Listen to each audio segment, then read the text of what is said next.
Thanks for tuning in, folks. Here we are, race 4 of the 2021B NSRA Stay Tuned Sports Truck Series. Thanks for tuning in, everybody. We're really excited for this 2-mile oval here tonight, 125 laps. Like we mentioned, race 4. Tonight's sponsor of the race is the Elizabeth Lorello Racing 250. Thank you, Elizabeth. Thank you, James, the league, and us here at 3 Wide TV. Absolutely appreciate your support. With me is Andre Grandbush, and thanks for joining me, Andre. Peter, feeling a little bit under the weather here tonight, but I appreciate you coming in. Absolutely. Thanks for having me on. Always glad to come on and help whenever you guys need it. And tell you what, I'm looking forward to this race tonight. Michigan is a very unique track. It's really fast with these trucks. We're going to see a little bit of drafting, a little bit of strategy, a little bit of everything tonight. I absolutely anticipate that. We certainly saw a lot going on last season here in NSRA at Michigan. Hopefully tonight, maybe a little less drama, maybe, but some good action as well. And I'm anticipating it because, Andre, I'm sure you know here with these trucks at these types of racetracks, it's a quasi super speedway, right? Not a lot of off throttle time, but as those tires start to wear, it's just going to get a little more handling sensitive, and ultimately tires do mean quite a bit later in these runs. Absolutely, and you're going to see them change their lines as well when those tires start to wear. The bottom is going to be the place to be early in the race, I think. But once the car starts getting a little bit tighter and the tires start to go away, you're going to see them maybe migrate up the track just a little bit, try to carry more speed around that top line. And it's kind of difficult to do at Michigan, but ever since they implemented that sort of bubble of air around the wall, made it a little bit easier. So it's definitely going to be fun to see exactly how these guys handle the ever-changing scenarios that they have in these cars. Yeah, it's a great point. One of the things that I was really looking forward to here, Chicagoland, I think we saw it as well, is that multi-groove aspect that iRacing's integrated into these larger kind of D-shaped ovals, and the way the aero stuff works, the way you can really wall ride now, where as before it almost felt like if you got too close to the wall, it would just pull you in. Now basically the opposite happens. You build that bubble on the right side of the truck right against the wall, and you're able to kind of keep off of it a little easier. It provides just a little bit more options basically for these guys out here. But yeah, it's going to be really exciting. And here in practice, as this concludes, Ben Izinga was our quickest truck, but now we have qualifying rolling, and this can be really, really critical here at Michigan, is that the starts just tend to be a little chaotic. Absolutely do, and the chaos is kind of amplified by the fact that drivers tend to pull a strategy early on in the runs at this track that you don't really see at many other tracks, and that is they break the draft. You'll see them come out of turn 2 or come out of turn 4, and obviously they don't want the drivers behind them to get a huge run using the slipstream. So what they'll do is they'll dive down the track towards the bottom and try to get away from them, make sure they can't tailgate them and use that draft.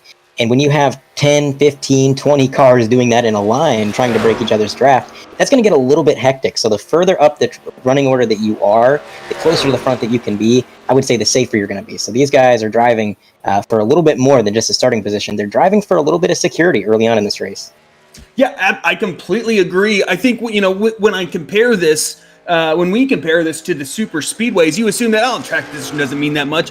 I mean, I disagree, especially once this run gets into it, we are running 70% fuel here in the NSRA Stay Tuned Sports Truck Series. So it's going to be a little bit shorter tire wear, maybe a little bit less important, but it's still going to be a huge factor. And it's going to be difficult to pass as this run moves on. Looking at Drew Himmelman now, a much better start to this season than last season for Drew. He kind of struggled to get out of the gates at full stride, tied for P11th in points. Tony Lucarelli making one of his sporadic starts here in that number 41 truck. He apparently has landed on the moon, and he's staying tuned to the Stay Tuned Sports podcast. As these lap times start to roll in, Drew Himmelman, the quickest up on the board right now. Mitchell Adams, who we're looking at now, currently P2. It'll be interesting, Andre. Do you think these guys are going to be able to pick it up a little bit on that second lap, or is the new going to be worn off those tires? I think the second lap is going to be a little bit quicker because they're going to get heat in those tires. The car's going to have a little bit more rotation. Maybe not going to scuff away speed as much when those cold tires are sliding through the corner. So probably going to pick it up a little bit. Our pole sitter right now running a 39.8. Might see some of these guys possibly get down towards a high 39.7 on the second lap if they really nail it. Yeah, it'll be interesting to see. I mean, we've seen Drew Himmelman several times this year perform really well in qualifying, including getting the pole last week at Martinsville, which was an experience to say the least, especially for Drew Himmelman, who definitely did not kind of finish where he wanted to. A guy who finished really well last week, Ben Izinga, P2 last week, a couple P2s thus far this season. Our current points leader, in fact, he has been incredibly consistent, just not able to find victory lane. Right now, Ben Izinga is in 8th position. Now looking at Doug Neal in that number 77 truck. P4 thus far for Doug. Won a race last year, very, very quick in spurts. I think even Doug would admit that he would like to be a little bit more consistent, but I think this is one of those tracks that tends to suit Doug's driving style. As now Dave Harvey goes P2 in that number 00 truck. And we're closing in. Not a lot of time left, only about 2 minutes, and these guys trying to get those laps in. They're going to get that hot lap in. They're going to have to do it now. It takes about 40 seconds to work their way around this track, so really only enough time at this point for about 2 laps if they were to start at speed. So realistically, you're looking at about 1 lap. They're going to have to go out and make it count. So far, nobody has quite anything for our pole sitter, Andrew Himmelman, who still is standing at the top of the charts with his 39.8. And what I'm noticing a lot of is that the field is really close all the way down the board. I mean, the pole sitter on a 39.8, and you got to look all the way back to P23 before you see anybody out of the 38, 39 second range. So it is absolutely crazy that the first 20 some odd drivers are within a second of one another, most of them with just a few hundredths. And that's the kind of racing this track's going to provide. It's like you said, it's kind of a pseudo plate track, a lot of on throttle time. You mentioned consistency. Well, it's more than consistency across the season. It's consistency during this race, being able to preserve your tires, being able to make sure that you get to the bottom and make sure you hit your marks every single time, because you're not going to have much room for error. These cars are going to be bunched up in a big pack for a lot of this. And if you miss your mark, either they're going to get underneath you, they're going to freight train you, and you're going to have to really try to make up for that mistake. Yeah, absolutely. It is really, it's line sensitive here, right? You wouldn't think that it is, but if you just try to keep it on the bottom, especially through 1 and 2, you're really going to burn that right front off. And that's something that I had to learn coming to Michigan is you really have to take care of that right front, and the best way to do that is to nail your line. Basically what we're seeing from Jeremy Richmond here, right? It's entering high, taking a very gentle arc down to the bottom and just letting that thing roll the center and then roll back off. If you keep wheel into it, trying to stay low, especially when you're trying to pass guys, that's when you can really struggle. But that's it, folks. Qualifying has concluded. Drew Himmelman is our pole sitter. The question, folks, is will he take that butt kicker challenge? We'll find out. And we're going to take a little chat with him and figure out what does he want to do. Drew Himmelman, Drew Eisman up here in the 3-Wide TV booth. You got a copy? Yeah, I got you, man. Well, Drew, it feels like we just asked you this question last week, and we knew the answer then. What's going to be the answer now? What do you think? Butt kicker challenge, yes or no? It's such a hard choice here. I mean, you can go to the back and still be okay, but I think we're going to stay up front here. I know kind of the wimp move, but I think we're going to stay up front, try to get some stage points. Well, it's better for your chances to win, but speaking of that, how's this truck driving? What are your thoughts going into this? I like it. I think I did one fuel run, and I only was with a couple cars, that is, but like in the middle of the run, I wasn't great, but as the run got late, it felt like it really came back to me, so hopefully we can grab a win here. This 2 races in a row here at this track that we've got in the pole, so hopefully this translates over to a win tonight. Absolutely, Drew. You certainly have the 1 lap pace. Hopefully that translates to the race. Good luck tonight. Well, you heard it here, folks. No butt kicker challenge accepted here today. When will somebody accept it? The first driver that did so was James Lorello, the only driver to do so thus far. Didn't go well for him, but we'll see in the future few races if somebody's willing to grab that extra cash and try to win this thing from the back. So, of course, the viewers at home, if you don't know what the butt kicker challenge, essentially the pole sitter has the opportunity to relinquish that track position, go to the back of the field, and gain a little extra bonus cash if they're able to work their way back up and snag that victory. Thanks to Butt Kicker for making that possible. And Andre, what would you do if you were Drew Himmelman? Honestly, I'm not sure I'd make any different of a call. I think what he said really reaffirms kind of what we were thinking earlier in qualifying there, Drew. Track position is really important here, and to give it up early is kind of a rough situation, because if something happens in front of you, if the cars start wrecking, a lot of smoke comes up on the track, really hard to avoid a wreck from the tail end of the field. So you want to make sure you're in it to win it, and that you're there at the end across that checkered flag. And if you go to the back, I don't know, it hurts your chances a lot. Definitely a high risk, and you'd have to have a lot of confidence in your car if you were to do that. So I think I would definitely stay up front. He made the right call. Absolutely. And I think that now taking a look at our points, a lot of these guys that you're going to be seeing up here in our point standings are guys that have qualified well and run well. Ben Izenga, as mentioned earlier, your current championship points leader, 2 second-place finishes, not quite a victory yet, but Chris Darling, Bill Edwards, James Lorello, Dave Harvey in 5th, Mitchell Adams, JT Poole. I think all of those guys, if you're a regular watcher of this series, you are surprised by none of those names being in the top 7. But when we look at guys like Jamar Dumas, a really good start to the season for that number 28 truck. Steven Doziak, another great start. Ben Mashburn, I think this is about where he would expect. And then kind of looking through other guys, Jason Gracias, our Daytona winner, not in the chase right now. So he's got a bit of work to do. Looking at qualifying, Gracias actually not able to take part in qualifying, so that will be a challenge for him.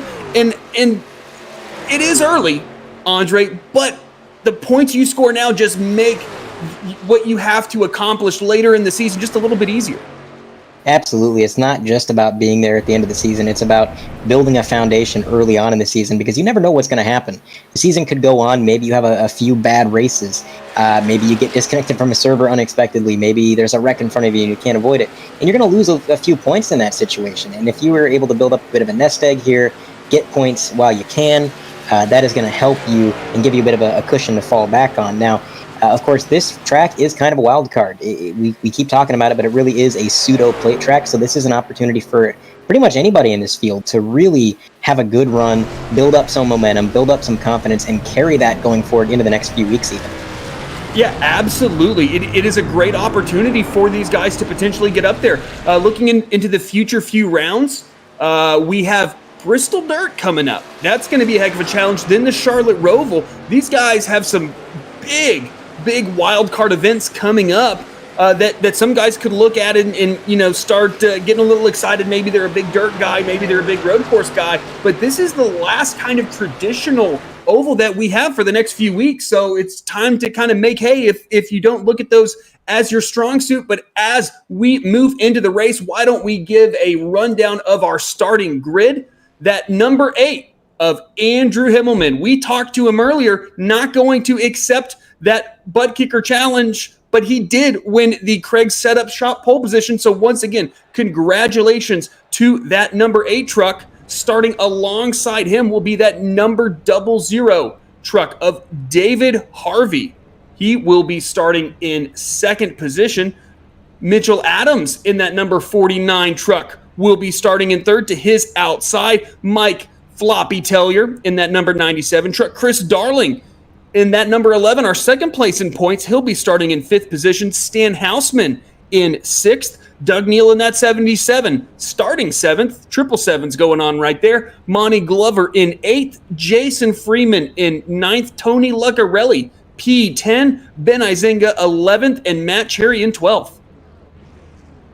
And as we look a little bit further on back the grid, once our graphic rolls over, it's going to be James Lorello starting 13th, right inside Jeremy Richmond there. So they're going to make up that row. Then we got Barry Knapp in P15 alongside Jamar Dumas. Then we've got JT Poole, Ben Adams, Travis White behind him alongside Jordan Shepler, Colin Uri, Tyler Dudley. We've got Garrett Gleason, Justin White, I apologize. And let's take a look further back there. Yeah, and TJ Buck in that number 84 truck will be starting alongside Peter Certo in that number 32. Evan Gilbert in that 19 rolling off alongside Philip Scott in that number 99. Nathan Maurer in the 971. Brian Bradley starting P30. The 31st position is that number 24 of Ben Mashburn. Not a great qualifying effort from him. Paul Bilson starting alongside him in 32nd position. Tristan Maher will be starting that number 17 truck in P33. Matt Vanderkoy starting P34, and then Robert Dudley and Kyle Lewis basically rounding out our field. I don't believe I see that one truck on the grid. Oh, he is. So rounding out the field will be that number 1 of Jason Gracias, not able to take part in qualifying, but usually a ton of speed out of that number 1 truck. Absolutely. So that is going to be our starting grid. So hopefully everybody's fully aware where their favorite driver is going to roll off and get this race underway. And speaking of getting underway, Drew, it looks like the lights are off on the pace car. And, oh, nope, lights have come back on. So it looks like a bit of a delayed start. We're going to go around one more time, it would seem. Get these guys some time to get stacked back up, ready to go. And I tell you what, I think this initial start is going to be crucial, Drew. There's going to be definitely some possibility for tire spin. The first few gears, maybe not as long as some of the other tracks. You want fourth gear to really be stretched out. So the first few gears, a little bit shorter, a little bit of wheel spin maybe. They're going to have to keep that managed as they get this race under green. But now the lights are back off, and next time around we are going to be going for really reals this time. Yeah, hopefully we're able to get this field sorted a little bit of chaos rolling off of pit road. Normally it's pretty much situated by the backstretch. This time these guys not able to get in those correct track positions. We got a few EOLs as a result of Martinsville, so guys having to move back, guys moving forward, just making sure basically, folks, that the field is all set and these guys are ready to take the green flag. And yeah, as you mentioned, it's going to be an interesting start. It is important. Sometimes you can lose a few spots here and there. Jason Freeman, that number 20 truck that we're looking at now, 2 cautions that were judged to be at fault for him. Same with Travis White. Those 2 cautions at Martinsville resulted in these 2 drivers being handed end of longest line penalties. Not a big deal, but a little bit of incentive to try to keep those trucks clean. But now entering turn 3, these guys really focusing in on what they plan on doing on this initial start to the race, because this can be a really crucial moment for these guys in setting up the rest of the race for them, especially those guys towards the front. On the outside, it can be a little bit challenging to get that restart exactly how you want, as Drew Himmelman rolls those trucks off of turn 4. Pace car is in, green flag is in the flagman's hands, and here we go. Green flag is out. Drew Himmelman leads them to the green. A really good start, though, from the outside of that number 00 truck of Dave Harvey, and he's getting a bit of a push right there. Gotta say, I didn't see that coming. Dave Harvey got a great start, like you said. Actually got about half a truck length advantage going into the turn, but now the number 8 sideways. Big slide from the number 8 as he tries to play some defense. He can't make it work. Now dropping back on the straightaway. They're going to stay side by side, 2 truck rows deep. Now the number 8 has the preferred line on the bottom, but he's loose again. I got to wonder, Drew, maybe he's struggling with those cold tires down there. Yeah, and then further back, 3 wide between Doug Neal, Ben Izenga. Doug Neal over the radio, not very happy with that 3 wide move going through 3 and 4 on lap 1. We've seen this season, Ben Izenga is not afraid to get it in there, and they're going to get really close through 1 and 2 as well. Again, that bottom can be really tough to make work, especially through 1 and 2, when it seems like that has significantly less banking than the rest of the track, especially compared through 3 and 4. And the way that corner tightens up makes that bottom a really big challenge to keep that momentum up. Tighten up it does. When you're coming out of turn 2, that outside safer barrier will sneak up on you in a hurry. So you got to be really careful of that, really wary of that. And like you said, it really does feel like there's a little bit less banking. So you take that corner a little bit slower than you might take 3 and 4. And in addition to that, because the tri oval is longer than the straightaway on the backstretch, you actually enter at a bit of a higher speed. So you're going from a higher speed to a lower speed. You combine all that, and what you wind up with is a really tricky turn to navigate on your own, let alone when you're 2, 3, and sometimes even 4 wide alongside one another. Early in the run, when the tires are cold and that car's sliding around, it is an absolutely terrifying feeling. But it looks like now everybody's getting heat in the tires. The number 8 seems to have gotten that car underneath him. He's feeling a little bit better about it probably now, as he does take the high line, currently running P2. And we do have a bit of a challenge on the bottom for second place. Going to get a bit of a run out of the corner. But what we're seeing right now, get used to it, because this is the kind of racing that Michigan has. One of the reasons I love this track, it is just pure door-to-door action all the way through this field right now. Yeah, especially with these trucks, the holes that they punch through the air, the fact that they have a little bit more cornering speed relative to their top speed. Still a challenge to drive, though, as we saw with the number 8, just about losing it. Did Drew Himmelman coming out of turn 2, but Dave Harvey able to snatch that race lead. Drew Himmelman made a little bit of a look there on the front stretch, trying to make that high lane work possibly around Dave Harvey, not able to. But here comes that 97 truck, maybe a little bit of an AJ Allmendinger tribute for Mike Floppy Tellier on the bottom. But here comes Chris Darling forcing a 3 wide. How is this going to go through 1 and 2? I really like where that 11 is relative to that 97, but we've seen Floppy Tellier really make that work. And now, I thought it was going to be contact. Wide. Yeah, contact out of turn 2. I thought they were going to go 4 wide. They can't make it work. A little bit of door-to-door there. I mean, that's what happens when you try to force those 3-4 wide situations. Absolutely. They were 4 wide for just a moment. And actually now the caution flag flies as something has happened a little bit further back in the field, it would seem. And also right before that caution flew, I was going to point out, even though it wasn't much contact to the back bumper of that double car, it is a little bit crumpled up, so maybe a little bit of damage to deal with as we take a look at the replay, and around go those 2 trucks. Looks like the number 19 involved. And they were able to gather it up. Luckily, nobody really piling in from behind there, but take another closer look. Somebody diving down, trying to get that low line. Now 3 wide into the corner. That's a scary thing. The 42 truck right there in the middle. And, just got a little bit tight there. Right up into him. Then they do a bit of a synchronized spin here, and a close call as he nearly gets clipped. And luckily, everybody else able to work their way through that. A lot of damage to the front of that number 19 subway machine. Of course, piloted by Evan Gilbert. 19 machine, going to have to get some of that damage repaired. But, that's going to bring an early caution. And now the question is, were we out there long enough for anybody to risk taking tires? That's a really good question. Just looking at these lap times here, not a ton of fall off, maybe a couple tenths, maybe 2-3 tenths. Only 5 laps that we put on these tires.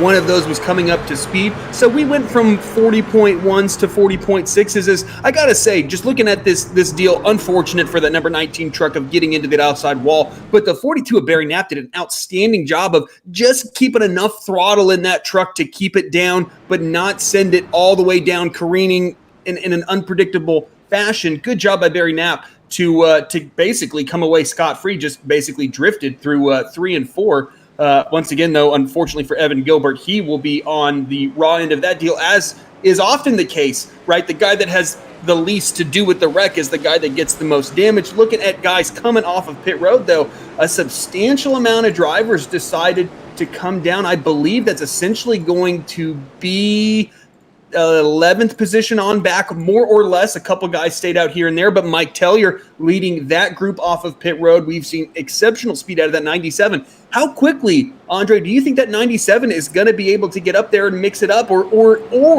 do you think tires are worth this gamble here on lap 7? Well, I really honestly wouldn't have thought that many trucks would have come down for tires. I thought, man, we made 6 laps. I'm sure the times are starting to deteriorate a little bit. But it seemed like most of the field had decided that, it's worth it to come down for tires. So I feel like maybe tires are a little bit more important than I had thought. And if that's the case, I think that 97 has definitely got a shot. I mean, Michigan's a wide track. There's definitely no lack of places to pass. There's a lot of overtake opportunities. And if he uses that slipstream and he plays his cards right, I think he could get right back up there before too long. Yeah, I guess one thing to think about that we haven't really talked enough about as far as the pit strategy is concerned is that 70% fuel limit that these guys run. I am not a fuel mileage expert by any means, especially when it comes to trucks. I just don't run them enough to know, to be in tune, to make an informed statement about it. But I would assume that these guys are probably in the mid-20 lap range. And so does that change anything for you, Andre? Or can you provide any insight on about how many laps you think these guys could go? Like you said, I'm also not much of a fuel mileage expert. I think anybody who's a regular on 3 Wide TV who happens to tune into the 100% Cup Series knows I'm terrible at fuel mileage. Every time I'm up here in the booth for you guys and I try to make an estimation, it's almost always off. So I don't know, man. I think definitely with the 70% limit on your fuel capacity, taking fuel is worth it when you can, because you never know. When it comes down to it, if you have just a couple more laps than the next guy behind you and you can stay out and they have to pit, that could make all the difference. And if they're not going to lose too much track position, then, hey, might as well go down pit road, try to get some fuel and see what happens.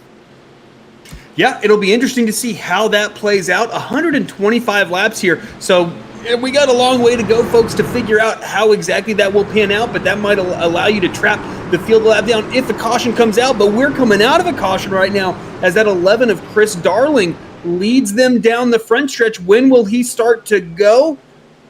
A late restart there by the number 11. Oh, actually, I apologize. Dave Harvey was the control car. He decided to take the outside lane. Not something that you see very much here, as we have Jordan Scheffler in the grass. Is he going to be able to keep the thing going? He is. Not quite sure what happened right there as we get that replay queued up for you, folks. But that 13 took a bit of a ride. Oh, stack up. Big stack up. In the 13, just trying to stay out of it, and quite frankly does, but unfortunately at his own expense, because now he is way behind the pack. And as you know, Andre, the draft is substantial here, especially when it comes to lap time. So that 13's in a heap of trouble. It's not a situation you want to find yourself in, way far off the back of the pack, watching them drive away into the sunset. They're going to be going about 10 miles an hour faster, give or take, on the straightaways using that draft than he will be on his own. So honestly, unless he can find somebody to draft with back there, he's going to be going a lap down sooner rather than later. So not a good situation, but it is early in the race. Who knows what can happen later on. We got another car going down to the apron. I'm not sure if he's off pace, if something is wrong, or if he's just letting some cars go by. Maybe he didn't like the place that he was in the track, felt like he had too many trucks around him, wasn't too comfortable with it. But that is Brian Bradley in the number 16 as he merges back onto the track. But it seems fine. He's back up to speed. He's running side by side. I think maybe just conceding some positions earlier on there. But one thing that kind of got overshadowed by that incident there on that restart was just how massive of a jump the 00 got. I mean, Harvey was able to really get a 3 or 4 truck length lead, which is something you don't see too often on these restarts. And now, because of that slipstream, it's gone. They are now back to being side by side. Chris Darling in that number 11 is challenging him for that lead, as he has a bit of an internet connection issue. That number 11 kind of blinked out there for a second. That's mildly concerning for the guys behind. And now Christopher Darling is actually going to get cleared into the lead. Does he slide up? Yes, he does. It's a slide drop from Darling. And now the 00 back on the attack down to the bottom of the track. He's going to give him a little bit of a side draft dive down to that white line. Now on the preferred section of the track going into turn 1. He's going to take the lead back. These guys are just in a revolving door for this lead right now. They certainly are. Just the lead being swapped back and forth between the 00 and the number 11 truck. It's just, it's one of those tracks where as soon as a guy basically is able to get, if you pass somebody on the bottom and you clear him through center, he's going to get the run on you on exit. As, a little bit of contact further back in the pack. I believe that's the 39 truck around. A couple trucks involved. And our second caution is, that's the 20 in contact between he and Izenga. Big points implications right there. How much damage does that 07 have? We will find out when we get this replay queued up for you folks here on lap 13. It's the 39 of Stan Houseman. I think the 18 going up, the 39 maybe coming down, and then guys are just trying to avoid everything and just didn't quite work out. There's some more contact between Floppy Tellier and the 20 just out of screen there, but that's just how quickly it can happen. I think that 18 coming up a little bit, the 39 coming down the track, and then these guys make contact. Yeah, he definitely slid up the track quite a bit there. That might not have been intentional. I think when he went into that corner, the rear end probably felt a little bit light on him, and he turned right to catch it just a little bit. That's something you got to do with this track. Otherwise, once it starts to slide, you're going to find yourself spinning down the apron. Unfortunately, there was a truck there when he kind of skidded up the track, and that caused that. We're going to take a little bit of an onboard view here. You can see right there's everything happening in front, trying to make some evasive maneuvers, but the gap just closes right in front of him. Nowhere to go, nothing he could have done any different. And then in front of him, you got more contact being made, more cars getting involved, and that's the domino effect. Those are cars that weren't involved in that initial contact, but just in the chaos of everybody scattering, trying to steer clear, it kind of had the opposite effect. More cars getting into one another. Hopefully not too damaged from those involved as we take another onboard look. Here we go. Coming out of turn 4, they're going to be 4 wide for a moment, and then as he turns down to avoid the wreck, fortunately just tags the 20 car, who from that point on, I mean, he was kind of a bystander there, just a ping pong ball back and forth. Luckily able to gather it up. That was an impressive save by the number 20. Yeah, it absolutely was, especially when you're not expecting that. Once you've cleared the wreck, you're just not expecting contact. And so that was a great save by Jason Freeman. Just unfortunately for Izenga, man, that's quite a bit of damage to that number 07 truck. Our points leader again. I mean, that is big for him. He is still on pit road getting that thing fixed. But one of those things that I think people, if you just watch and maybe you don't drive these things that much, is why don't guys slow down more? Well, folks, a crashing truck, because of the way the friction, the tires, in the vehicle's behaving, is just capable of slowing down faster than you are if you're under control. I am not a physicist, but essentially when all the tires are locked down or they're sliding across the surface, they basically have more drag than the ability of your brakes have to slow down the vehicle. So you typically brake and you point where you think they're not going to go, and you hope it works out. And when there's that much smoke and chaos in front of you, there's just not a lot you can do. Exactly, and it's not just a matter of being able to slow down. Sometimes it's a matter of, like you said, there's so many cars spinning out, so much smoke, everything's happening around you, and your field of view isn't that great in these trucks. Unless you're playing in VR or something like that, you're looking straight ahead, you can't see to your left, you can't see to your right, and you're kind of going off of your spotter, you're going off of what you can hear around you, and really you're just trying to make an educated guess as to where can I put my truck and come out of this unscathed. Sometimes it works out. A lot of times it really doesn't. It's just one of those deals. It's not really anybody's fault. Once the dominoes start to fall, it's every man for himself. Now, in regards to the 07 truck, unfortunately, like you said, quite a bit of damage for him, and it's right in the place where you do not want it. He's got some front-end damage on that right front of that truck, and that is going to cause big issues for his aerodynamics, and this is a track, of all tracks, where you need your aerodynamics to be on point. Yeah, actually a disconnection from Izenga. He has stepped out of that truck. He is done for the night. It'll be interesting to see how that shakes up the points. But basically, most of the guys who didn't pit have pitted now. A few exceptions, Tony Lucarelli, Ben Mashburn, and some of those other guys that are at the far front of the field. But basically, everyone else has now made the trip down pit lane here on lap 15. About 110 laps to go here, as we are now double file. Pace lights are out on the pace car, and we will get this thing going as the number 00 of Dave Harvey once again restarting from that outside lane, and we'll see if that inside struggles just like they did the last time. Yeah, another really good restart from that 00, but he has no one behind him, but I don't think it's really going to matter as he clears Mashburn. But it's just so hard to get a good restart when you're that truck on the inside and you're sitting on the left side of that truck. You just can't see the leader. Yeah, you can't quite see when he's going. Sometimes you got to rely on your spotter to say, hey, he's going now. But even then, that's not going to get you quite as good of a jump because there's obviously going to be comms delays, things like that. So really, you're kind of just trying to react as quickly as you can. And luckily for Ben Mashburn here, he's going to be able to use the slipstream, so it doesn't really matter how far back he fell on that restart, because using that slipstream, he got a huge run down the back straight, and now a slingshot maneuver through 3 and 4 into the tribal. He is clear and away into the lead. Nobody challenging quite yet, but again, I think we're going to see this revolving door effect due to the draft, and immediately we do. We got Christopher Darling in the number 11 being pushed by that number 8 truck, our pole sitter, and they're going to try to make something happen down on the bottom. And it looks like they're going to go 3 wide for the lead as the number 11 up the track, down the track. Where does he go? Well, he's got to hold his line now as the 38 gives him a huge shove into the corner. Still 3 wide for second and into 3. Yeah, that 38 made such a big difference into what developed in that 3 wide situation, propelling that 11 forward, and that kind of left the 24 out there high and dry with no help. But when you have these type of situations here, Andre, where you have guys kind of rotating throughout the field to the race lead, are you a guy that's going to get up there and try to keep that race lead? Are you going to participate in that revolving door? Or are you a guy to just kind of step back and let those things happen and just try to save your stuff? What's your approach? In this kind of situation, especially at a track like this, my approach as a driver is usually I'm going to pick a line, whether it be the bottom or the top, and I'm going to stick to it. And if cars pass me, I'm not going to block. I'm not going to get defensive. I'm just going to hold my line. And wherever that takes me, it takes me. If I gain a position, good. If I lose a position, fine. And then once those laps start to wind down and we get closer to the end, that's when I start getting a little bit more aggressive. I start trying to make those passes.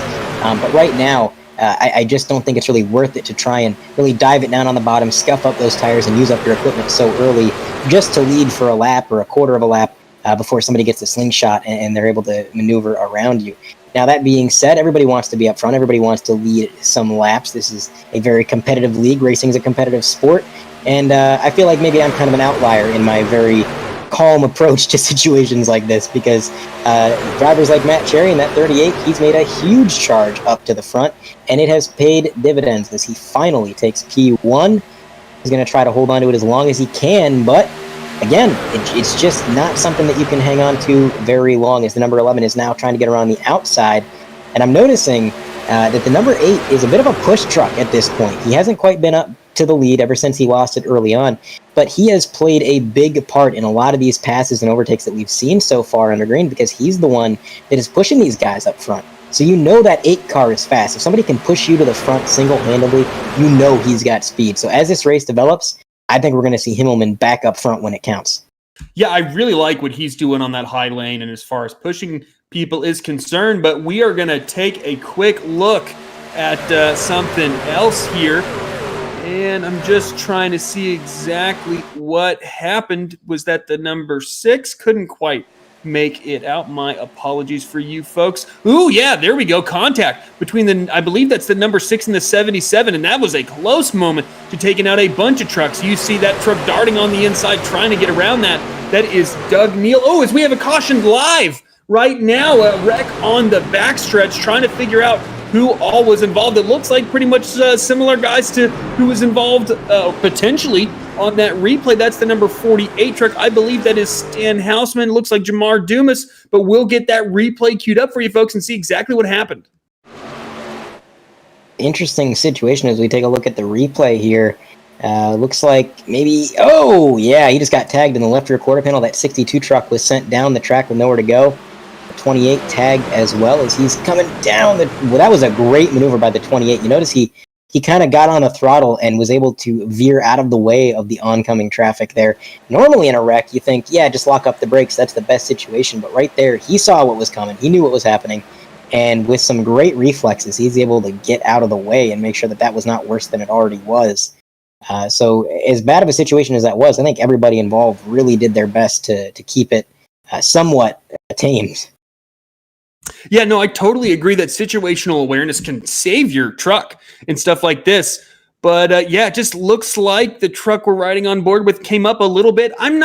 This is 3 cautions in 22 laps, which is very high for Michigan, just to be frank, even though my name's Drew. But I don't see a lot of aggressive driving. It's just small miscalculations by drivers.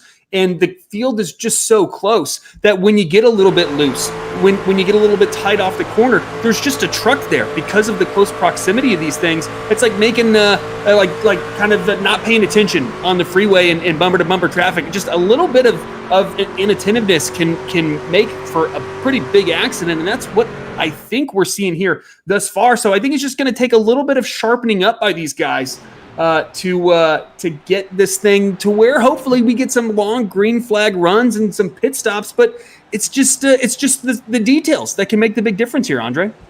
Absolutely. When you got this pack racing, there's really not much of a room for error. If you make one mistake, if you go half a lane too high or half a lane too low, that could be the difference between just making a normal lap and causing a huge pile up. Now, you mentioned if we could just get a long green flag run, we would maybe get in the groove of things. And I think you're right. That is a big part of it. With all these cautions that we've had in the first 23 laps, they haven't been green, I don't think, long enough for these guys to really get in the rhythm and sort of go into autopilot mode where they're able to kind of methodically work their way around the track. They're logging and clocking everything that's going on around them.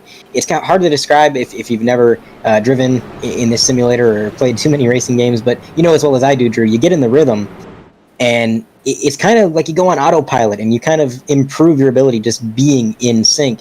But when you have these short runs and you're constantly taken out of it, and we're back to pacing again. Now I got to do another restart. Now every car is all over the place trying to get every position. That's when you get thrown sort of out of your concentration, and when you have more issues. So if we could get a green flag run that was a little bit longer, I think you'd see these guys sort of settle down and get in the rhythm of things, and we'd have some pretty good racing. And it's been great already. I mean, the green flag racing that we've had has been very competitive, a lot of overtaking, a lot of passing, and a lot of aggressions. These guys want to get up there, they want to lead some laps, and they want to get some points for themselves. Yeah, and it hasn't been the guys out front, really, that have been the primary offenders with this stuff. It's been the guys in about the middle third of the pack that have been the guys that have been getting themselves in trouble. So, yeah, there's been some really aggressive moves out front for the race lead, some hard pushing into the corners and so on and so forth. But it hasn't been those guys that have been having problems. And so, yeah, I think that especially if we can get a cycle of pit stops in, where maybe the field gets bunched out a little bit more, you're still going to have plenty of racing going on out there, but you're not going to have 30 trucks within a couple seconds of each other, where they're just 3 wide all over the place. And like we said, a small mistake gets you a big penalty. But basically, most of these guys pitted again this time by here on lap 24. I wish I knew the fuel number so I could try to figure out. I wonder if these guys are trying to shoot for 25 laps here, right around that. I think that would get you to a nice even number of pit stops from here to the end. But like I said, double file, pace car lights are off, and that number 97 truck is going to be leading them to the green flag. He will wait for that pace car to make the hard left turn onto pit road, and there it goes. Now side by side alongside Nathan Mower, he is going to get on the throttle right there, right after that restart zone, a little bit sooner than the 00, who's been the control car the last few restarts. But regardless, still getting a pretty good jump. So now the 38 is to the rear quarter panel of Nathan. He's going to get that side draft in the 11. Contact to the rear bumper of the 971 truck, and that's going to send him down the track, losing pace. Now it looks like Nathan's a little bit off pace. He's going way in the wrong direction up high. Meanwhile, up front, unlike the last few restarts, the leader is in command. Mike Tellier, he is going to enter this corner up high. The 38 looking low now. Side by side is now the number 8 truck looking to move back up into P2.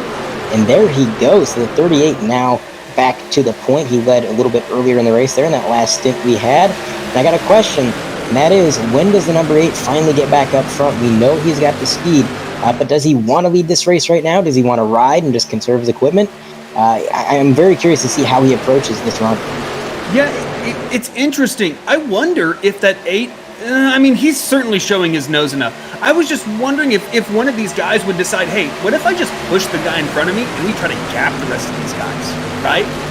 Like, I think that would be an interesting strategy to be like, I mean, yeah, leading laps is fun and all that stuff, but you know what's more fun? Putting yourself in a really good position and just pushing the crap out of each other and trying to gap the guys that are racing behind you. It'll be interesting to see if any of those guys embrace that as maybe a little bit as about the top 7 trucks with a little bit of gap there. This is about, I mean, based on what I've seen, about as strung out as we've seen the field, especially this close, this soon after a restart, as we have a consistent race lead battle right here. That number 8 and the number 38, as you were talking about.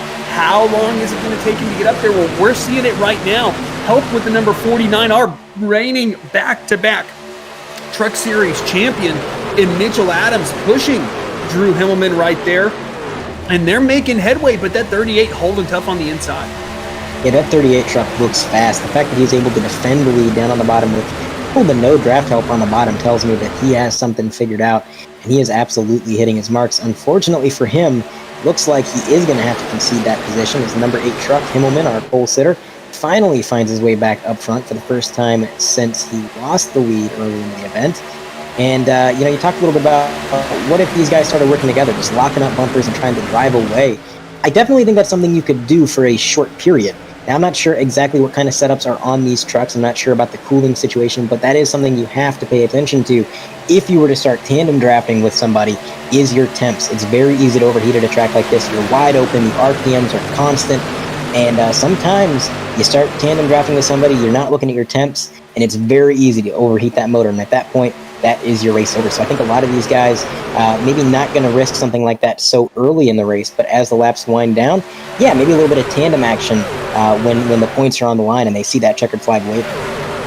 Yeah, and I mean, what we're seeing now is definitely no one's attempting that. It almost seems like this is like a spring effect, right? These guys get pulled a little bit apart, and then the spring pulls them back together. These guys get a little bit too tight, and then all of a sudden they string out a little bit. But we do have a bit of a gap after that number 00 truck between he and the 77. Basically, the guys that we're looking at right now, that's about a half a second, 7/10 of a second between 12th and 13th position right now. So the top 12 breaking away a little bit from the guys behind him. And then once that draft's broken, it's going to be really hard for this second pack to catch back up to those guys. So I think if you're in that top 12, you're like, come on, guys, let's go. Let's break away from these guys. So the worst I'll do is fall back to 12th if I get cycled out of this thing.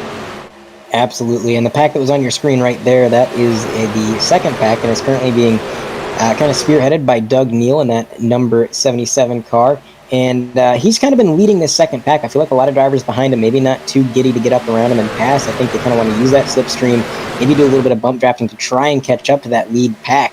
I think whichever pack has the most cars and is the most coordinated is a pack that's going to be able to get out and away. So definitely don't want to waste too much time trying to battle each other and run side by side. As you can see right there, that's the difference. The first pack comes out of the corner, and then the second pack not too long after. And they have closed the gap quite a bit. Doug Neal in that 77 actually ran about a tenth of a second faster than the next car ahead, Mike Tellier in that 97, who was the last car of the lead pack. So I think you give it another lap or two, these two packs are going to converge, and that is going to get interesting. Yeah, it was up to 9/10 of a second the previous lap, down to 6/10 that time, so 3/10 difference between the two. But as this front pack gets strung out a little bit, it'll be interesting to see if then they pull themselves back together, right? You kind of get those big gaps, you get those draft runs, especially going into the corners. It doesn't seem to be that way for the 97s. Now we're looking on board with TJ Buck. TJ Buck has been one of those guys that if it's the right track, he's about as quick as anyone in that number 84 truck, but just hasn't really found that speed this year. Racing right next to that number 17 of Tristan Maher right there. He is running in 17th, so a bunch of 17s going on right there, racing TJ for that 17th position. And right now, Tristan has that track position as we look at the field coming out of turn 2. That Matt Cherry's put about as big of a gap as we have seen between the race leader and, we got some trucks getting a little bit sideways there off of turn 2. But that number 38 truck looking really strong right now. That 38 truck is strong, and looking a little bit further back in the grid, I'm kind of keeping an eye right now on the 97 truck. I mentioned that he was the tail end of the lead pack. Now he's dropped back into the second pack, and he's continuing to bleed positions. He's got some damage to the right side of that truck, and I got to think that is holding him up big time, because you saw when he restarted towards the front of the field how quickly he dropped back, and now continuing to fall. And yeah, a lot of these drivers, I'm sure, as the 97 gets a little bit loose, evasive maneuvers have to be made by everybody around him. That was a close call. Everybody doing a fantastic job to keep that green and clear. But of all the drivers on this track, a lot of them are just saying, hey, let's get this thing green, let's keep it green.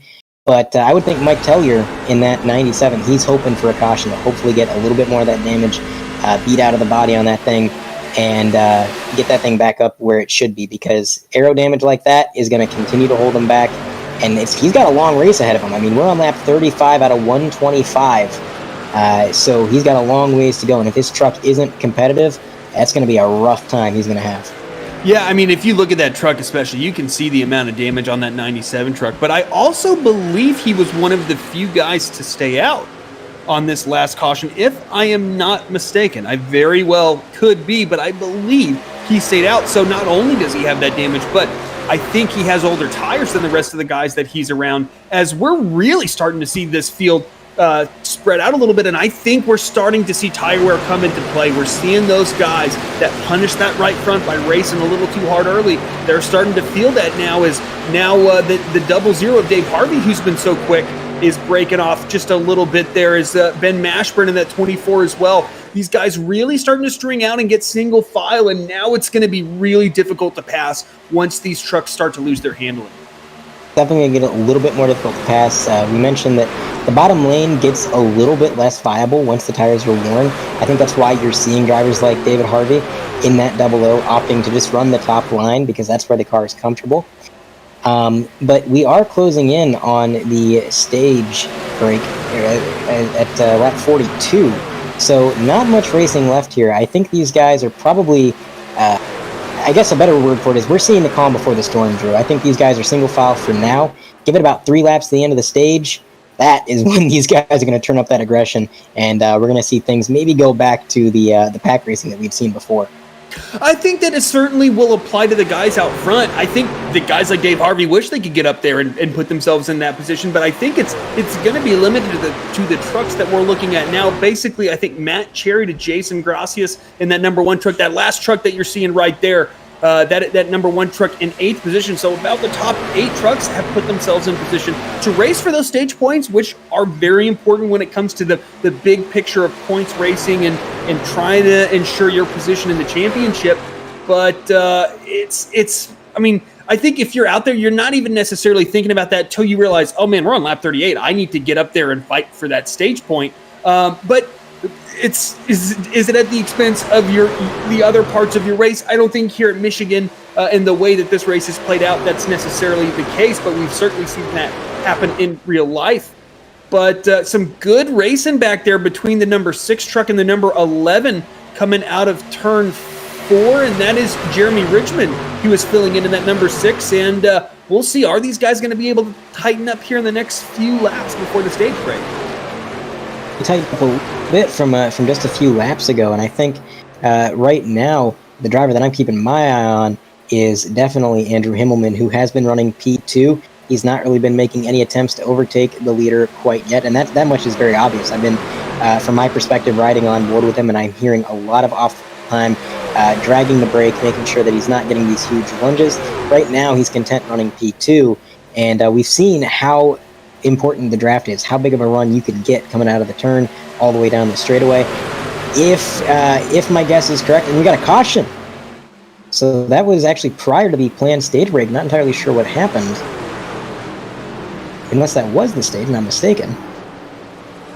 Might have been thrown early. So I think that is the stage break. Maybe just everyone was like, let's just throw the caution and have the stage break. Because I'm certainly not seeing anything. I am seeing that race admin was the one who hotkeyed that caution. So I do believe that is going to be our stage break, which means I think basically all of these guys are going to be coming on pit road here. And this is kind of a soft mid-race reset for these drivers. You know, we talk about guys like the 00 fading a little bit. We talk about the 97 having some damage and really struggling.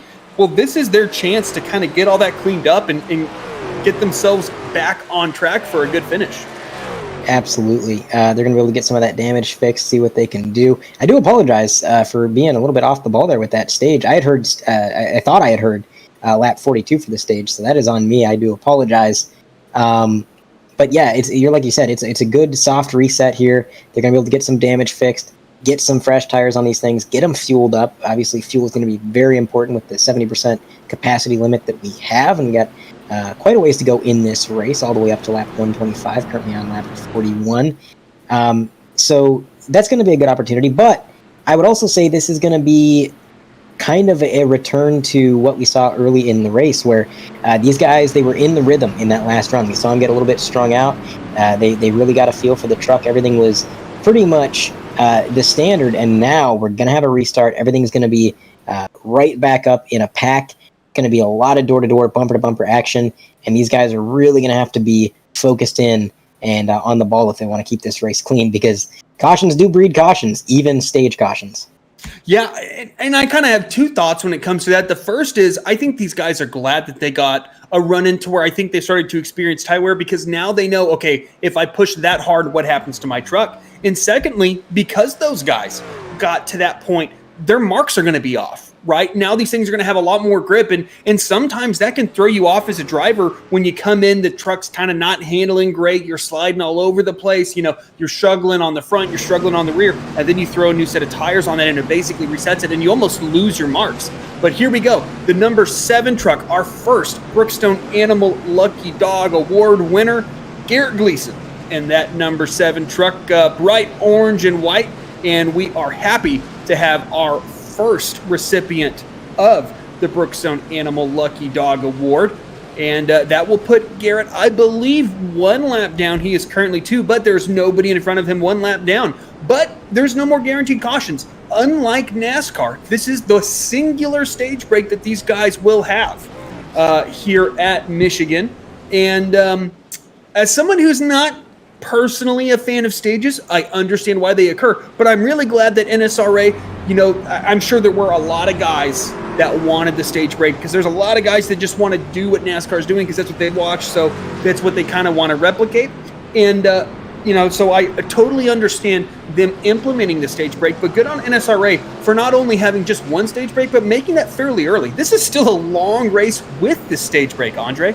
Absolutely is. And, you know, going back to that number 7 truck who is now 1 lap down, yeah, there are no more guaranteed cautions, but it's not unprecedented to see a string of cautions in this race. I mean, early on in the race, like you mentioned, we saw 3 cautions within the first 22 laps. So there's been races that I have seen where it stays green and clear the whole way, and you look at the lucky dog and you think, man, yeah, he doesn't really have much of a shot at getting another caution. But honestly, if I'm Garrett Gleason in that number 7, I'm a little bit optimistic. And that truck is looking clean. He's got a way cleaner truck right now than a lot of the guys ahead of him. No front end damage, no rear end damage. He's going to have fresh tires. I think as long as he hits his marks and he's just patient about it, he may get that caution that he needs.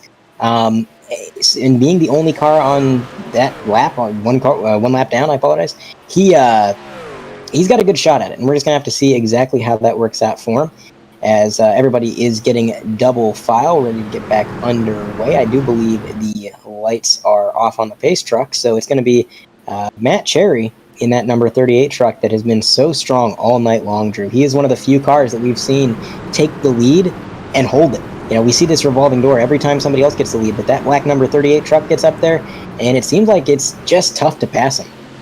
Yeah, we've seen so much speed in the past from Matt Cherry, especially at these types of really quick intermediate tracks.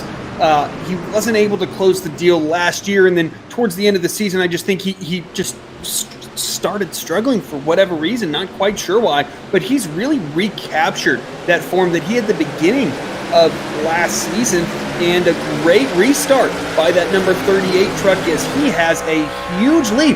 But like what can happen at Talladega and Daytona, that's probably too good of a restart for this number 38. That number 49, that number 8 truck, they're probably going to get a massive run here on the 38 going down into turn 3. It's going to be a challenge for him to hold on to this thing. We'll see as those guys are 2 by 2 behind. That 6 truck, aggressive maneuver back to the outside. Here comes Drew Himmelman, cuts that thing to the very bottom. The 38 of Matt Cherry rolls the top. Will the 8 clear the 38? He will. Drew Himmelman, our pole sitter, back to the race lead. And you know, Drew, some of the viewers at home are probably thinking, too good of a restart? How do you get too good of a restart? Well, that right there, that was it. He got a huge jump, and the cars behind him, including Himmelman, were able to use that slipstream. Because remember, the further back you are, the more you're able to just really cut through the air because of the bubble that car in front of you is creating. And it's going to give you a lot more top end, a lot more straight line speed, and you can use that to pass right by the car ahead of you as if they were standing still. That is exactly what happened. The 8 truck, now that he's back on point, now that he has some seat time in that truck, he knows how it handles with fresh tires, he knows how it handles with older tires. I think he is definitely going to be a force to be reckoned with, as now we have another challenger for the lead down low. The 11 tried to make it happen. He got really close, ultimately backed off just a little bit. That 49, Mitchell Adams, you talked a lot about him, Drew, and his accomplishments in this league, and definitely showing why he has those accomplishments. He has been one heck of a push truck, a lot like the number 8 earlier in the race. This 49 is really controlling a lot of what happens up front. He's controlling who's making passes, who's getting blocked, who's running where they're at. He is really doing a lot to keep this situation exactly the way that he wants it as he continues to push this number 8 truck. They're going to stay 1 and 2 as they cross the stripe, and the number 11, he's falling back a little bit. Number 1, Jason Gracias, he's actually getting a huge run on the outside. He's going to try to make it a 3-car train on the outside, and that's leaving less and less draft help for the bottom lane.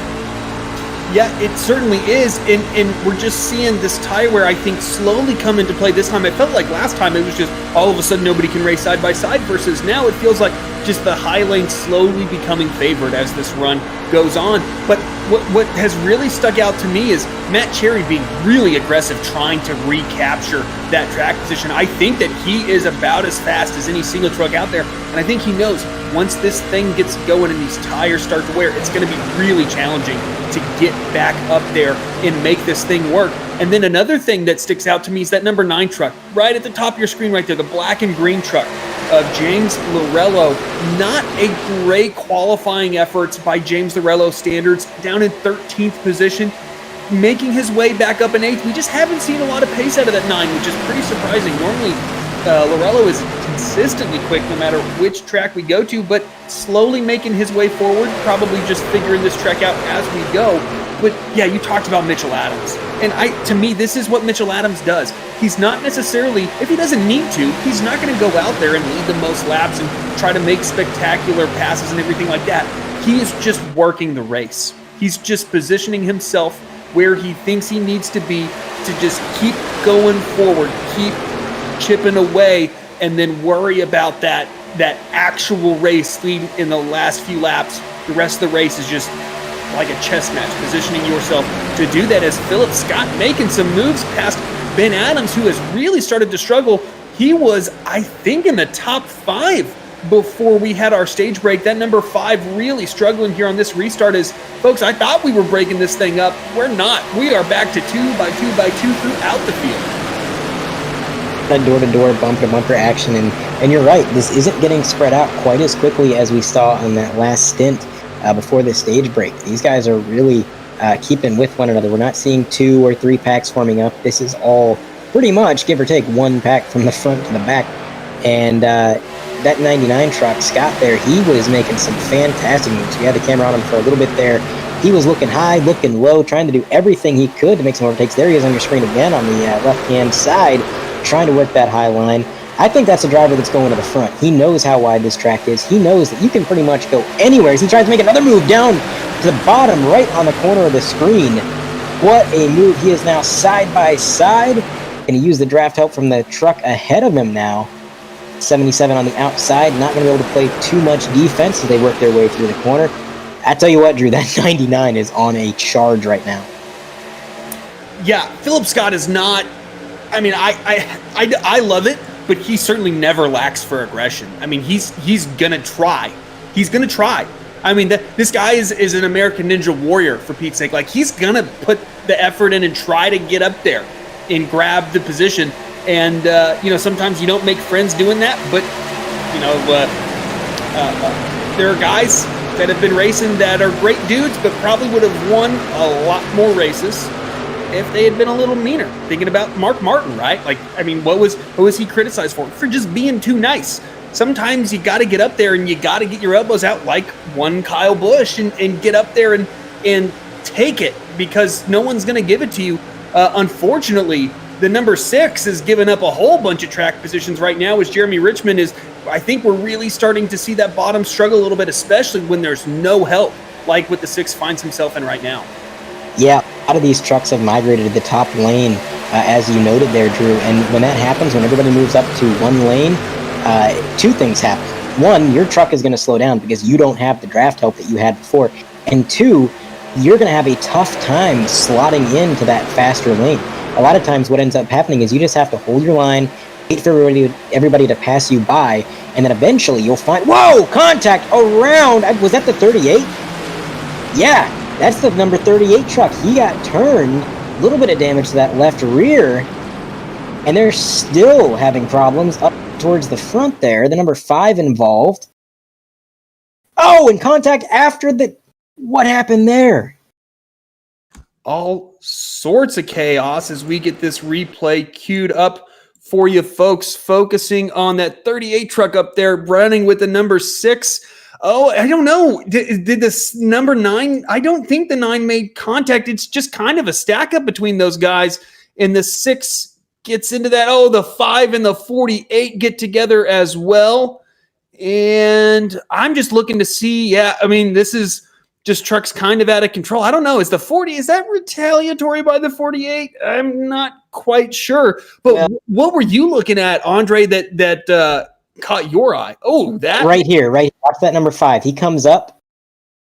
Definitely retaliatory. That was a little bit of retaliation. I think the 48 and the 5 are probably going to have a conversation after this race. That's what I was looking at, Drew. I didn't mean to kind of get too excited there, but I was kind of surprised. Usually after the wreck, you don't really see that happen. But as we go on board,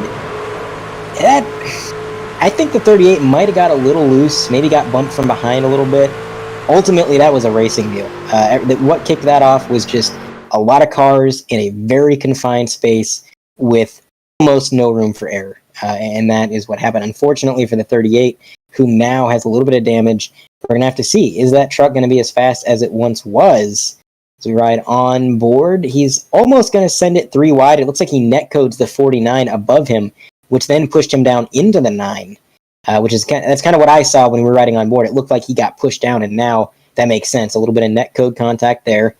And from there, everything just kind of kicked off, Drew. Yeah, I completely agree. You took the words out of my mouth. If anything, I think it was a double net code. There was a net code with the 49 truck on the outside, and then there was a little bit of net code with the 6 truck to the inside.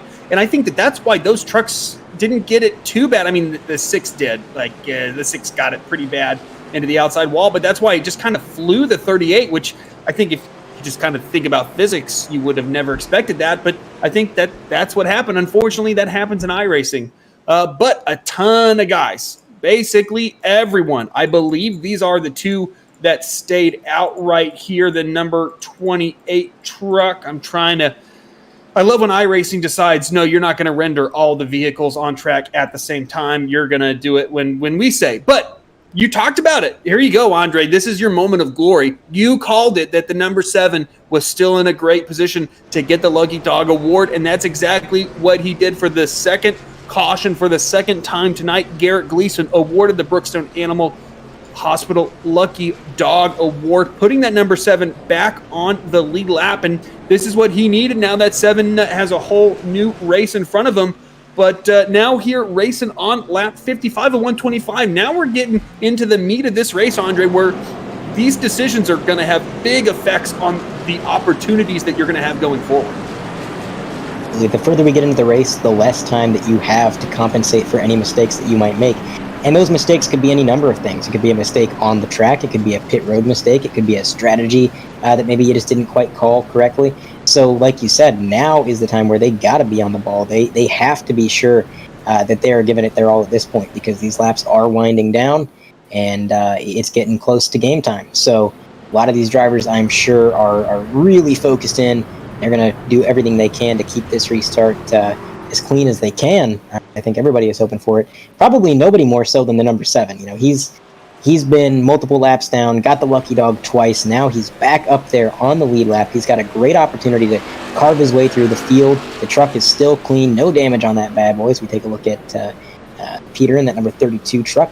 But he wants to keep that truck clean. How devastating would it be, Drew, to go through all that, to get those lucky dogs, to keep your truck clean, and then get involved in something at the last minute? You don't want that to happen. So he's going to be driving a little bit defensively, I'd say. And I think a lot of these guys are, because there's no more time for mistakes. Yeah, completely agreed. And kind of talking about mistakes, this is unfortunately what we saw a lot last year from that 38 truck. Kind of forcing situations that ultimately kind of cost him opportunities. But back up front, the number 8 of Drew Himmelman in the number 11 of Chris Darling leading the field. I believe the 8 is the control truck. He gets a great restart on that inside lane, and I think what he loves seeing is that truck in his rearview mirror. That number 49 of Mitchell Adams been such a good pusher all night, and Mitchell Adams also able to clear Chris Darling going into turn 1, and those guys will be running 1-2. I don't think they're teammates. I need to double check that. They very well might be, If they're not, they're certainly racing like it tonight. Is now Chris Darling takes a look on the inside, and this is when that inside is most viable, folks. When you're fresh off a restart, and really drove into the corner right there, Andre. Hey, you saw what I saw. I think we both got a little excited there. I thought there was going to be some contact, but amazingly, Chris Darling was able to keep the front of his truck off the rear end of the number 8. And now he's actually going to get side by side. You said this is when the bottom's viable, and you're absolutely correct. Early on in the run, when the tires are fresh and when everybody's really close together, that bottom lane is where you want to be. But that number 8 truck, Andrew Himmelman, he is making the top line work really well, in large part due to the 49. Being the great pusher that he is, he was actually able to get that number 8 back out front as they made their way down the straightaway. Now going into the corner, the 11 is going to make another lunge at it, all the way down towards that yellow line as close as he can seem to get it. And he does close up in the middle a little bit. That's where the bottom lane is going to be faster, is in the center of the corner. But of course, the top lane does allow you to carry more momentum, and that is going to allow the number 8 and the 49 to just slingshot out of that turn, have a little bit more top end down the straightaway. And now a huge dive from the 11 is going to put him side by side with the 49. Is he going to slide up? What happens? Looks like he's going to hold his line, currently in second. But right now, Drew, that top lane is the place to be. A lot of draft help up there that just isn't there on the bottom.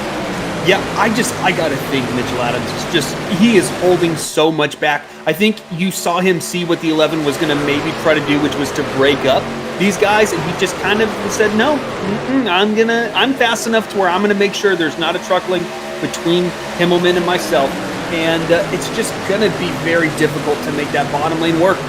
It was so close that time from Darling, but now that 8 and the 49 are going to be really quick through 1 and 2, as now we're looking at Jamar Dumas. I think he's just coming off of pit road from being involved in that incident earlier.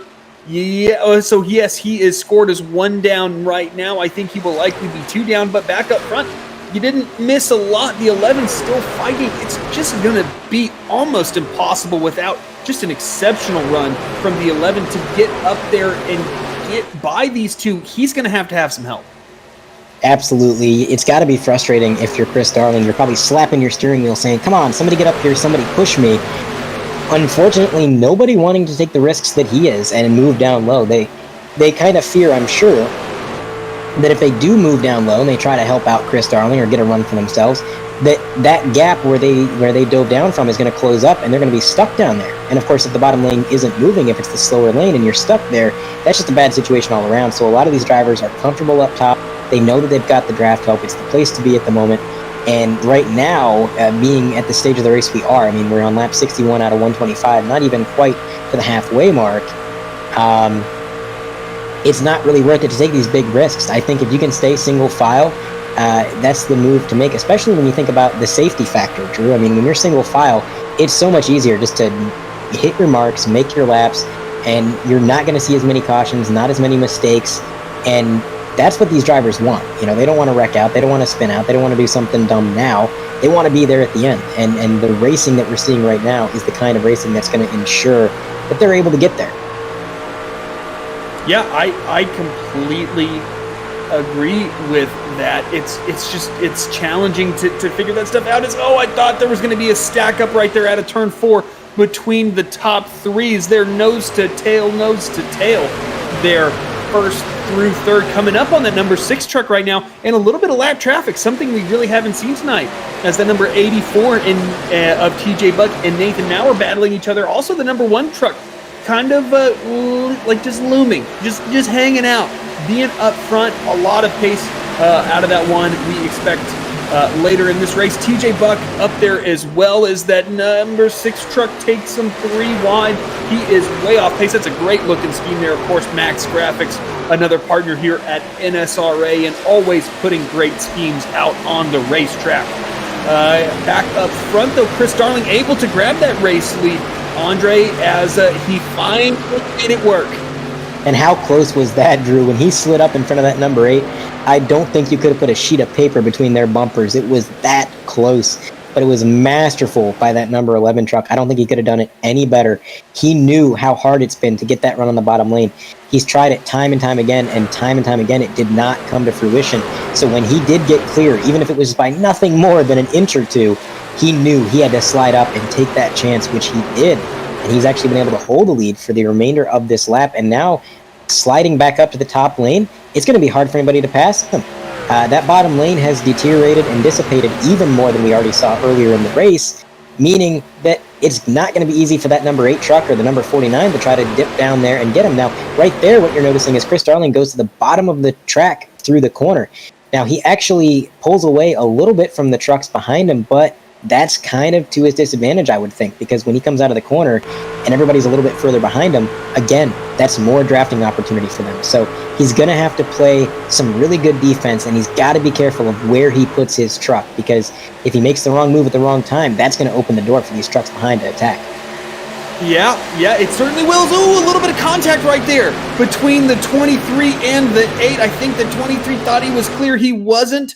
And that was almost huge as far as the guys up front. I think that would have taken out basically everybody but Chris Darling. And right here, you see the lap truck makes things a little bit more complicated. Oh, I think the 8 actually came down. I think I miscalled that before. I think that was Drew Himmelman just misjudging it a little bit here. We're right on board with Drew Himmelman. I mean, that's so close. But so I use these seams as the guide, and yeah, I think the 8 came down a little bit. Maybe the 23 came up a little as well, but I would place the majority of the responsibility for that huge potential incident to be on that number 8 truck. But a really good run for that number 23.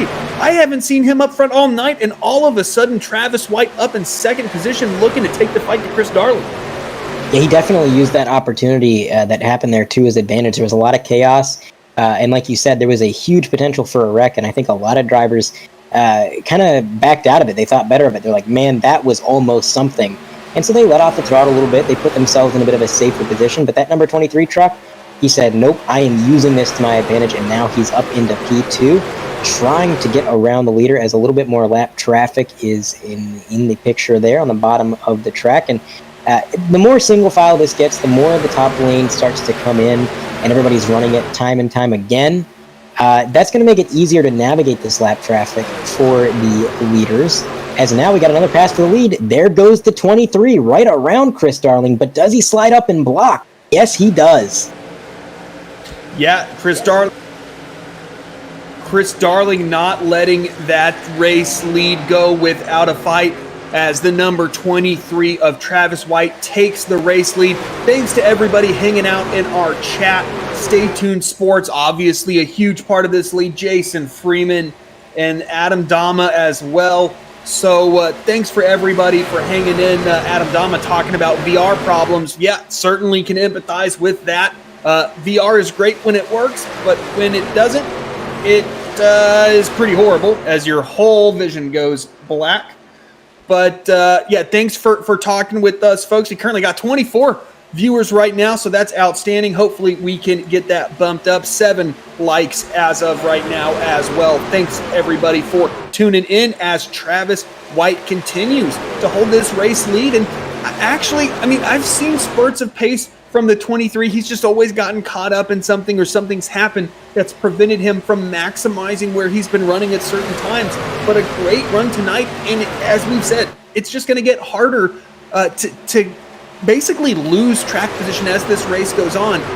That's why these guys fight so hard for that track position early, is once this thing starts to get single file, it just becomes more difficult, and you might go a little bit up, a little bit down, but you're more or less going to be in that spot. Now, looking at 9th and 10th, we are on board with Philip Scott, with Doug Neal behind him. SCO Doug Scott, NEA Doug Neal. Hopefully we see JT Poole's 3-letter acronym abbreviation come up before too long. There we go. Pooh Racing Dar. Number 26 versus number 11. The Pooster is back at it again. JT Poole with 1 win thus far, running really well up in 3rd position right now and looking really, really quick. He absolutely is.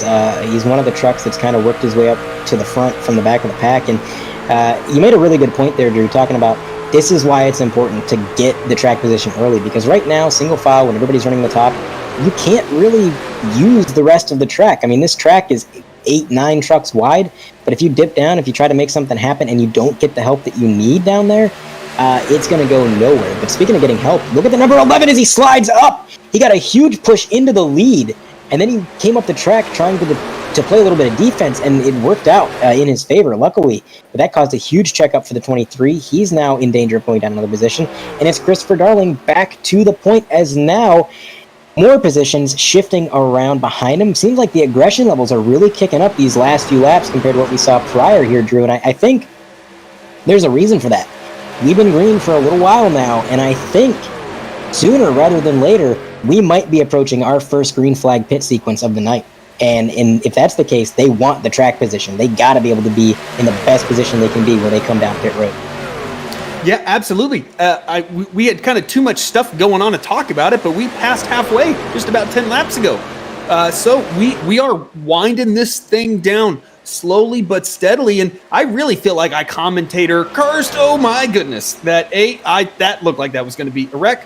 I feel like I commentator cursed that number 23 truck, as now all of a sudden he is starting to fall back just a little bit as we go 3 wide through 3 and 4. The 23 racing the number 1 of Jason Gracias, the number 8 our pole sitter of Drew Himmelman, and door to door 3 Chevy Silverados across the start finish line battling for that third position. And I like the placement of that number 8 truck.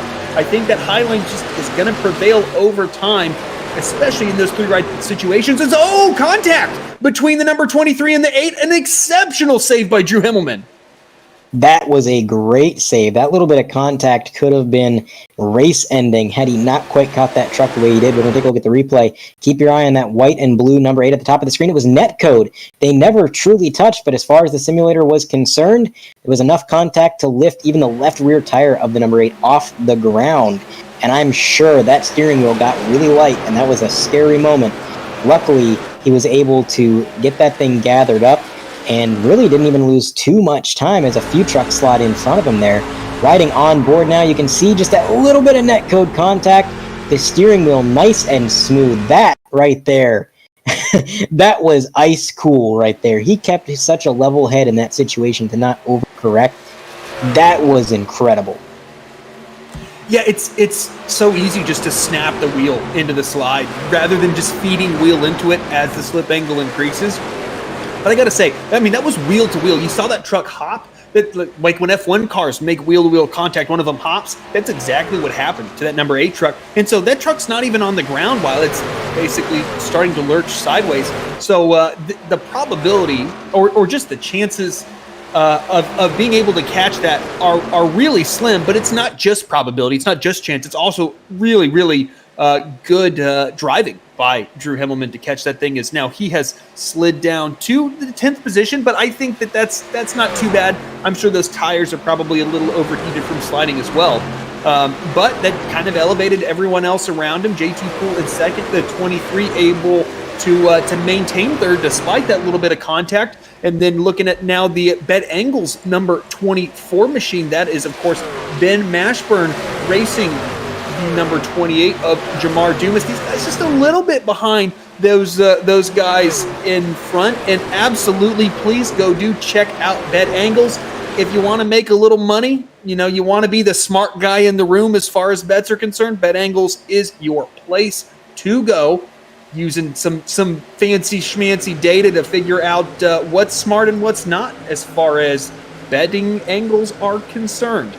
Doug Neal and that number 77 truck having an intense battle with the number 99, the 8, and the 38 of Matt Cherry, making a decent recovery. I would not have thought, based on the amount of damage that 38 had, that he would be challenging for a top 10 at this point. Yeah, luckily it doesn't seem to be holding him up that much. I mean, to get back up inside the top 10 after a big slide like that and getting hit in the quarter panel and messing up your aero, that's definitely a fantastic recovery. But I tell you what, I don't envy that number 77 truck at all, because he is currently locked into a battle with 3 trucks that have all proven to be really fast. I mean, Scott in that number 99 has made some really aggressive moves. He's made a lot of overtakes tonight.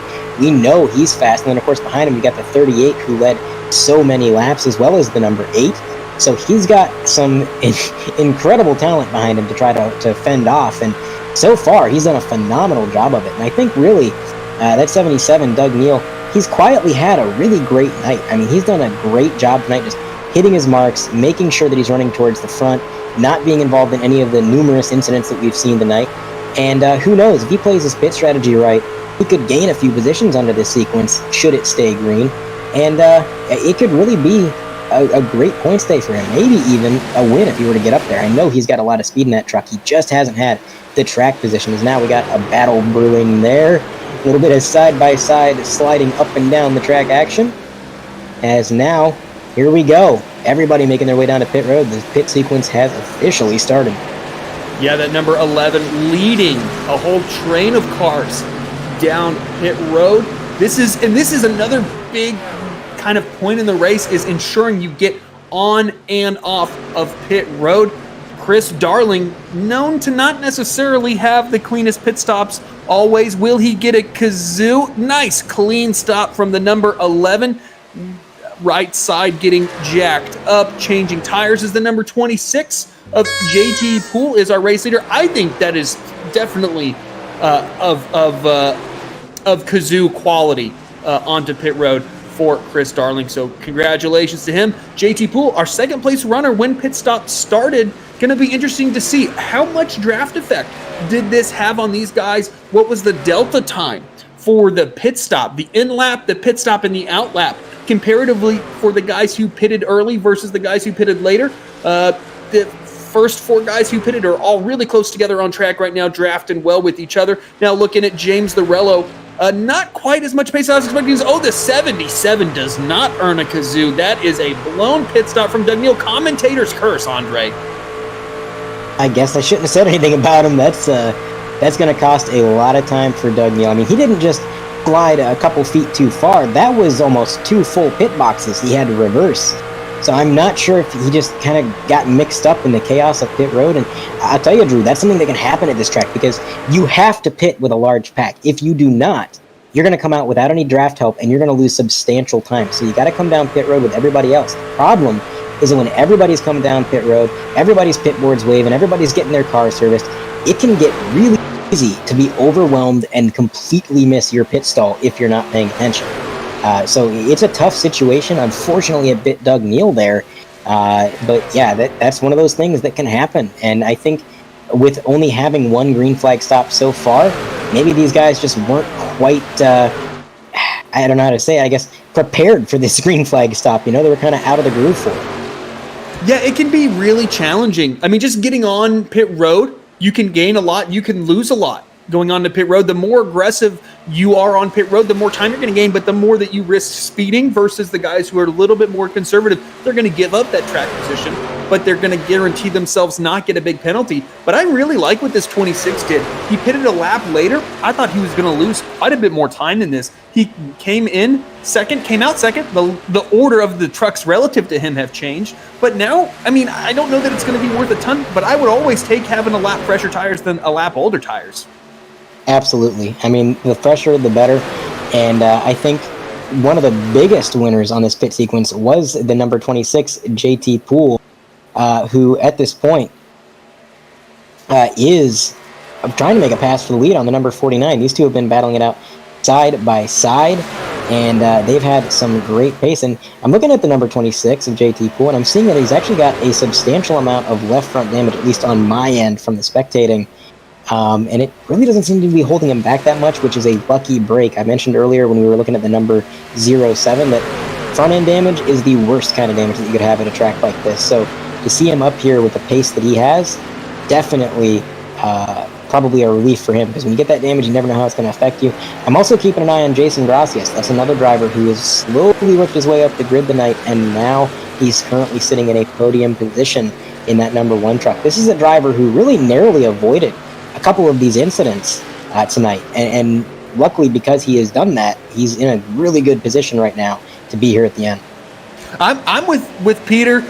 Can't be in the booth with us, so to speak, necessarily, even though he pretty much is. Not feeling too great tonight, but doing a fantastic job producing the show.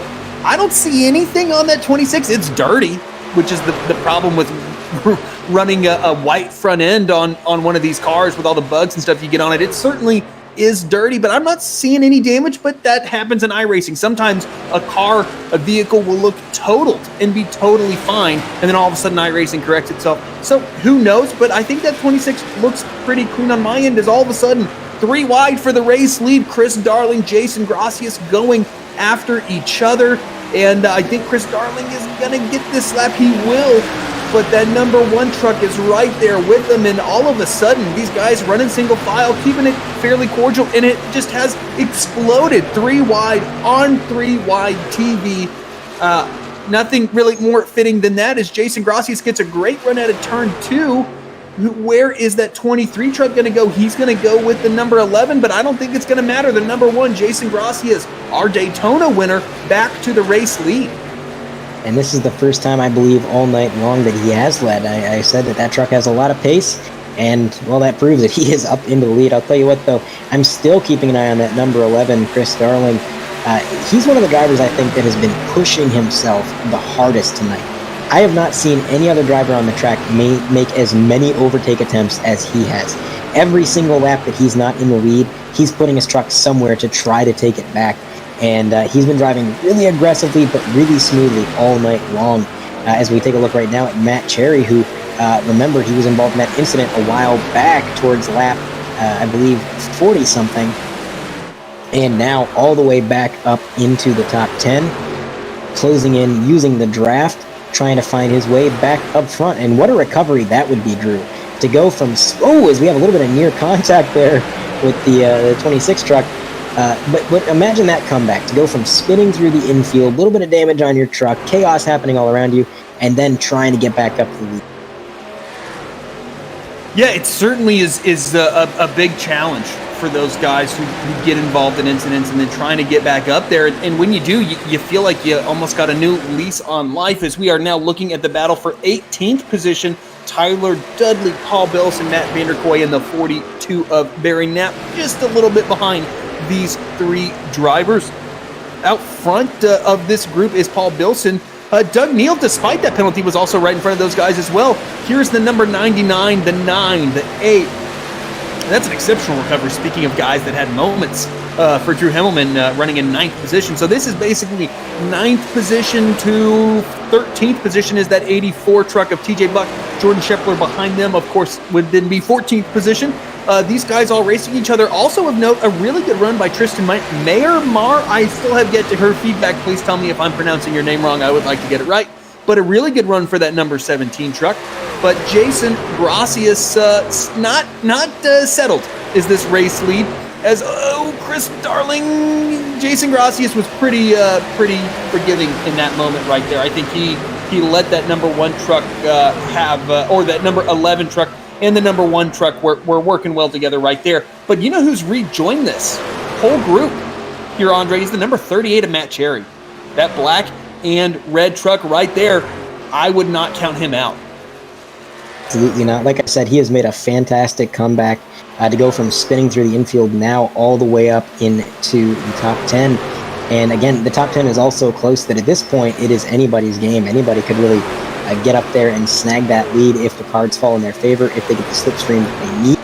And right now I'm noticing we kind of do have 2 rows forming up. It was single file for a little while, but that 23 truck, Travis White, as well as Nathan Maurer in the 971, those 2 have been working the bottom lane masterfully, and now it looks like the number 38, Matt Cherry, might be joining him down there, as now the 49 even looks to dip low a little bit. These 2 lines are kind of shuffling back and forth, some guys going low and then high and then low, some staying down low, but definitely I don't think we're going to see too much single file for much longer, because these guys are starting to get a little bit antsy. We're on lap 91, not too much racing left in this event, and if they can get some track position now, they're going to take it. Yeah, I think we have 1 pit stop left, but that's just about it, folks. We are really closing in on the end of this deal. It's your top 7 that are in it right now. I think that these are the guys who are going to be racing for the race victory. If a caution doesn't come out, I hope I didn't commentate or curse that, but number 11 of Chris Darling, the 1 of Jason Gracias, the 23 of Travis White, having a fantastic run tonight, making a move potentially to the inside. But this is the problem. You can have a great 1 and 2, but if those guys are all stacked up on the outside lane and you're on the bottom, all by or lonesome, it's not going to be a fun backstretch. Even if you have a great 1 and 2, it's not going to be a fun front stretch. Even if you have a great 3 and 4, the draft effect is just huge here as these guys are now lapping that number 48 truck. I believe that is Robert Dudley. Am I mistaken in that? Let me double check. Yeah, got that one right. That is a number change from last year. Always fun to get those correct, but it's just, it's massive as that 23 truck actually lost a position by trying to gain a position. He really did. And you know what, these pack races, one thing I've always said is that you have to build up trust with the other drivers. And what I mean by that is, if you're somebody who is going from one lane to another constantly, one lap you're down low, one lap you're up high, the drivers around you don't necessarily know what you're doing. They don't necessarily trust if you move down to make a move that you're going to stay there and that you're going to be able to work together for a prolonged period of time. Now, if you're somebody like Travis White in that 23 who has shown to be pretty dedicated to the bottom, anytime anybody jumps down there and wants to make a move, he goes down to join them. And it's only after he's been hung out to dry that he finally tries to slot back up high. So drivers like Travis White, they've built up a lot of trust. The drivers around him know that if he moves down to make a move, he's not playing around. He's not going to fake out. He's not going to, give it up or chicken out. He's there to make that move. So right now he's running, I believe, in the 4th position, and he did drop back a ways, like you said, trying to gain a position.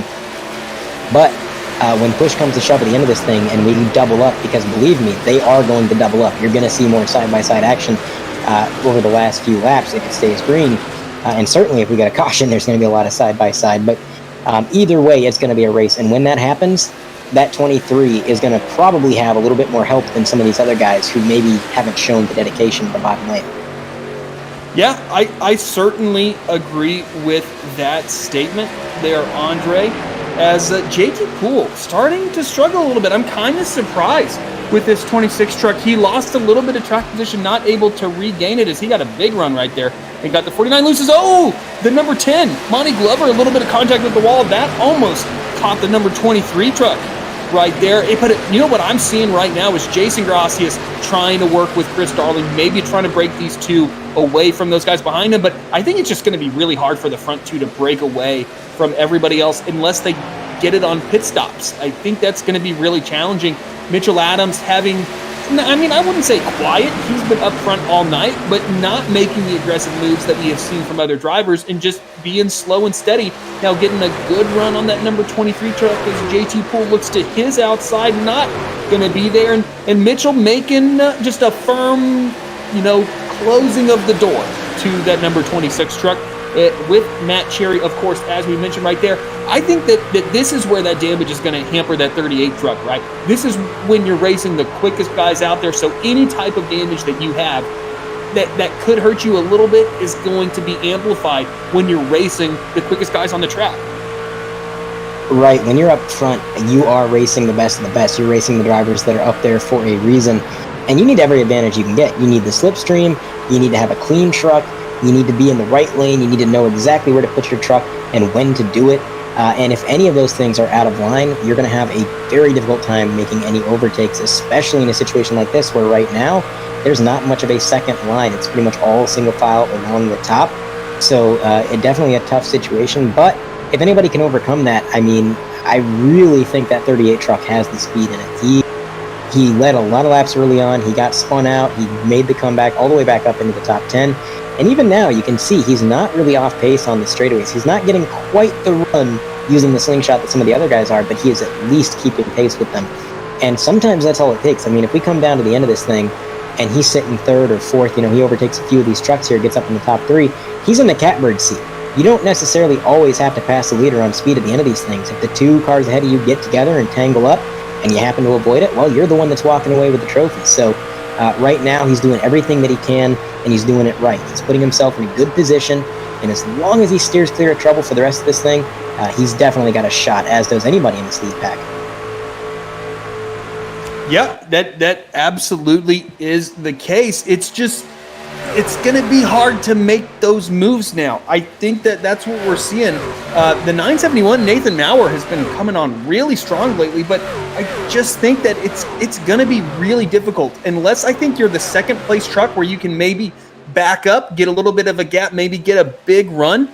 I think that number 1 would be capable of doing. I think Jason Gracias could make a move here going into turn 1 if he so chose, if it was the last lap, if he's trying to grab that race victory. I just don't think that there's a lot of incentive for that number 1 truck to do so. And so when there's, I think, not those 2 front trucks racing side by side, as the 23 Travis White gets into the wall, a huge evasive maneuver by the 26 truck, and that was almost another caution as we are on lap 100 now, and that would completely change the feel of this race. So now we'll take a look from the aerial camera. You'll see that 23 just get a little too high, get tight, and right there into the outside wall. Look at the move that 26 has to make. He gets that thing dead sideways trying to avoid that. And I mean, that's a race killer for that 23, but did JT lose enough momentum right there and the guys behind them to where now they're going to drop off to this thing? That's a good question. It's definitely hard to stay in the draft when you have to make moves like that and you have to check up for somebody in front of you. We're going to have to wait and see if they can stay in the draft. Right now, I think they are. Just taking a look at it from my perspective, it seems like they're close enough to stay in the draft. But I'll tell you what, Drew, now is not the time for those kinds of mistakes like Travis White made. Getting into that outside wall, I think I said very early on like lap 5 that when you're coming out of turn 2 and the tires are worn, that safer barrier will sneak up on you, and it's very easy to just push right up into it.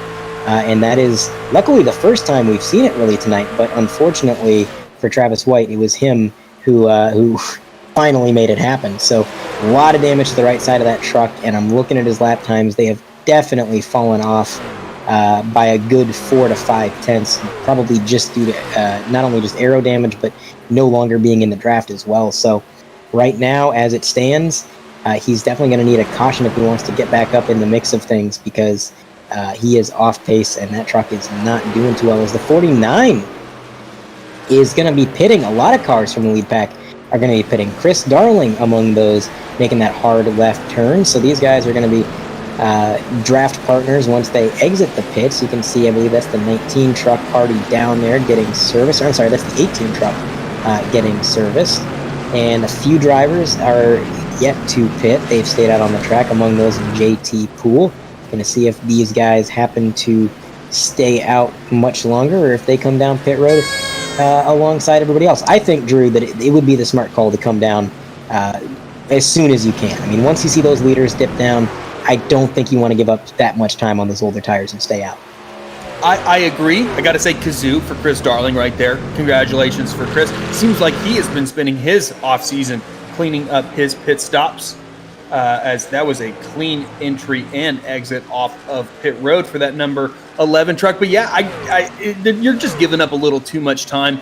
The 971 and Nathan Maurer, and the number 26, right, that we're focusing on right now are the 2 remaining leaders essentially that have yet to pit. And so this is crucial for them. Just kind of seeing where they all pan out relative to our race leaders. The number 99 of Philip Scott, our current race leader, with Paul Bilson, I believe, out there as well. So here is that number 11 truck coming through. And yeah, I think that these guys are going to be well clear of the 26 and the 971. Yeah, there are those 2 trucks coming off pit road now, and they are truly behind these top 3, and I think these top 3 might have just broken away from everybody else. I don't know if that 4th place truck of Matt Cherry and Nathan Maurer can work together well enough to be able to get back up there. I think they're just going to be a little too far back and a little too spread out, depending on if these guys keep mixing it up like this. If these guys do this, they will catch them. Oh, absolutely. If they keep battling, that's going to open the door for Matt Cherry to really close the gap. I think no matter what, Matt Cherry and Nathan Maurer, they're going to have to try something. Right now, I'm seeing that Cherry actually did close in a little bit due to all that battling, and now he is firmly within drafting range of that lead pack. Meanwhile, Maurer is a little bit further back, and I'm not sure he's going to be able to stick with them. Coming down the backstretch, looking at his top speed right now, he might still just barely be getting a whiff of the draft from the cars ahead. And if that's the case, that is going to save his race, because yes, he is going to close the gap big time through 3 and 4, and now he also is firmly within drafting range. So we've got 5 cars now that are firmly in it for the lead once they get bunched up here, and it's not going to take very long. Give it a few more laps and they're all going to be there. As the 38 has caught that pack now, he's going to make a move to the bottom trying to get around the 49, but the 49 is going to dip down low. He says, nope, not quite yet. And right now, spearheading the race, it's Jason Gracias, who, again, very good race for him tonight. He's avoided all of the chaos. He slowly worked his way up the grid. He got the front, and it seems like once he got the front, he never really looked back. He's done a great job playing defense. He played his pit strategy just right, and he's maneuvered all the lap traffic in just the way that he needed to. So right now, he's in a pretty solid position. Yeah, and he would certainly be in the running for the Taz Customs Biggest Mover Award, starting 37th. Didn't qualify, the only driver not to take a time, and now here on lap 107 out of 125, our current race leader. And coming up on lap traffic there now, that is Dave Harvey, who showed so much speed early on and then unfortunately got some damage on that number 00 truck. But to me, the really big loser in this whole cycle is JT Poole. Not only has he fallen off this lead group, but I think he's going to get caught by basically the second group, which includes guys like the number 17 of Tristan Mayer, James Lorello, and Ben Mashburn. I think he's going to fall back into that. So he went from fighting for the win to, at most, getting 6th position. Yeah, I would be inclined to agree with you there. I think he definitely got the short end of the stick on that restart there, or on not the restart, I apologize, the pit sequence. Getting caught by that second pack and falling back as much as he had when really he was in a position to potentially take the lead before all that went down. That's got to be tough. And, you know, we are so close to the end of this thing. We're on lap 108 out of 125. It's going to be 109 as the leaders cross the line. And there's just not that much time to try and work together. I mean, these guys, they can start linking up and bump drafting and tandem drafting like we talked about at the top of the broadcast.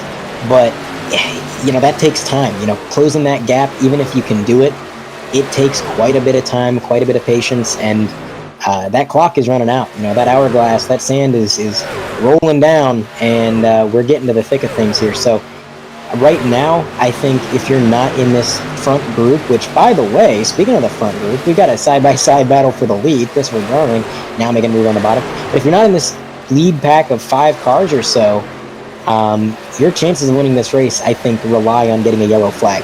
So, yeah, absolutely, I completely agree with that. We have, but the potential of having a maybe Beer Street Journal overtime, maybe. I got to give them a shout out. They just came on board this week, thanks to Beer Street Journal for hopping on and sponsoring the Green White Checkered. I mean, I kind of hope we don't have them, but I'll give them a shout out just in case we don't. Once again, thank you to those guys for hopping on board. Is the number 11 and the number 1 now dealing with some heavy lap traffic, and this can really make the difference. And going from the racing potentially back to 5th is if Jason Gracias is not too kind right here and they catch a guy that's committed to the high lane, you can basically, I mean, if you wanted to not be nice, you could force Chris Darling in that number 11 to either make contact with the lap truck or let off and really cost himself a ton of positions. Luckily, I think, maybe not luckily, but Chris Darling had a great 1 and 2 right there and was able to make that corner work and clear that number 1. So I think that puts him at a pretty in a pretty good position relative to that lap traffic. But those guys certainly, you know, risk having that happen when they come up on this lap traffic and you're racing side by side. You can get squeezed out and have to get off throttle, lose momentum, and perhaps lose this draft relatively quickly. Absolutely. As a lap traffic, usually what you're going to do is you're going to pick a lane and you're just going to let the faster cars go in whatever lane you're not occupying. And like you said, you can use that lap traffic as a pick. Right now, that 18 car is up high. The 11 car is down low as the number 1 gets a huge run. But that 18 truck right now, a little bit off pace, could be used as a pick. You could just as easily force, like you said, either the leader or the car behind you to fall in line behind them and match their pace. And when that happens, that could be disastrous for the person stuck behind them. Which, shout out to the number 18, by the way. He may be going a lap down.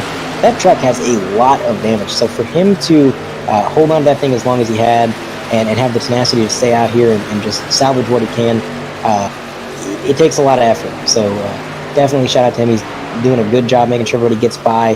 He's not being too aggressive with it. He knows his truck's messed up, and everybody's going to get around him pretty much flawlessly, as now we have a bit of a tandem drafting. I think this is what we were talking about there, Drew. We had 2 cars working together up front, and then 2 cars working together behind him down that straightaway. Yeah, the tandem can be real strong. NASCAR might have tried to regulate it out of existence, but I think it still can come into play. Heck, we're seeing it right now between James Lorello and Ben Mashburn. I think they might have gotten caught out by lap traffic or something, as they have dropped behind the 17, and that might have saved the 26 of JT Poole from falling into that battle like we were talking about potentially happening. Is a little bit of contact out front between the 38 and the 971 out of turn 2. It's getting like really, really hot and heavy here, folks, says these guys are going to be battling for every inch of track, and I don't honestly know what quite happened. I cut to that view just as it happened, but there certainly was contact between Nathan Maurer and that number 38 truck of Matt Cherry, and we will get that replay queued up so I know what happened, just like hopefully the viewers figure out. I think it's hard to tell from that angle exactly who came up, maybe who came down, if the 971 got tight and just had too much wheel in it. This will be a much better angle. I mean, the 38 definitely came up, but there's just been so many of those 50-50 deals. It looks like the 971 might have been coming down just a little bit to avoid that outside wall. Maybe Matt Cherry just kept letting wheel out and going up there, but that created a pretty substantial gap between those 2 trucks and the top 3 here, Andre. And now they have slow trucks drafting with them, so that's not really of any benefit to the 971 and the 38. Right, they got damaged trucks behind them, and I mean, any draft is help, but when you got damaged trucks behind you, they're not going to be able to push you as well as a complete, clean, and undamaged truck. So you're right, that's not going to help them too much. What I saw in that incident there between those 2 trucks, it almost looks like the 917 on the high lane when he got up to that outside wall. Ever since iRacing implemented that bubble of air, when you're right against the wall on corner exit, sometimes it does sort of suddenly give you a burst of grip. Almost, it feels like, when you're coming out of the corner, and your car just starts to rotate more than you're expecting it to.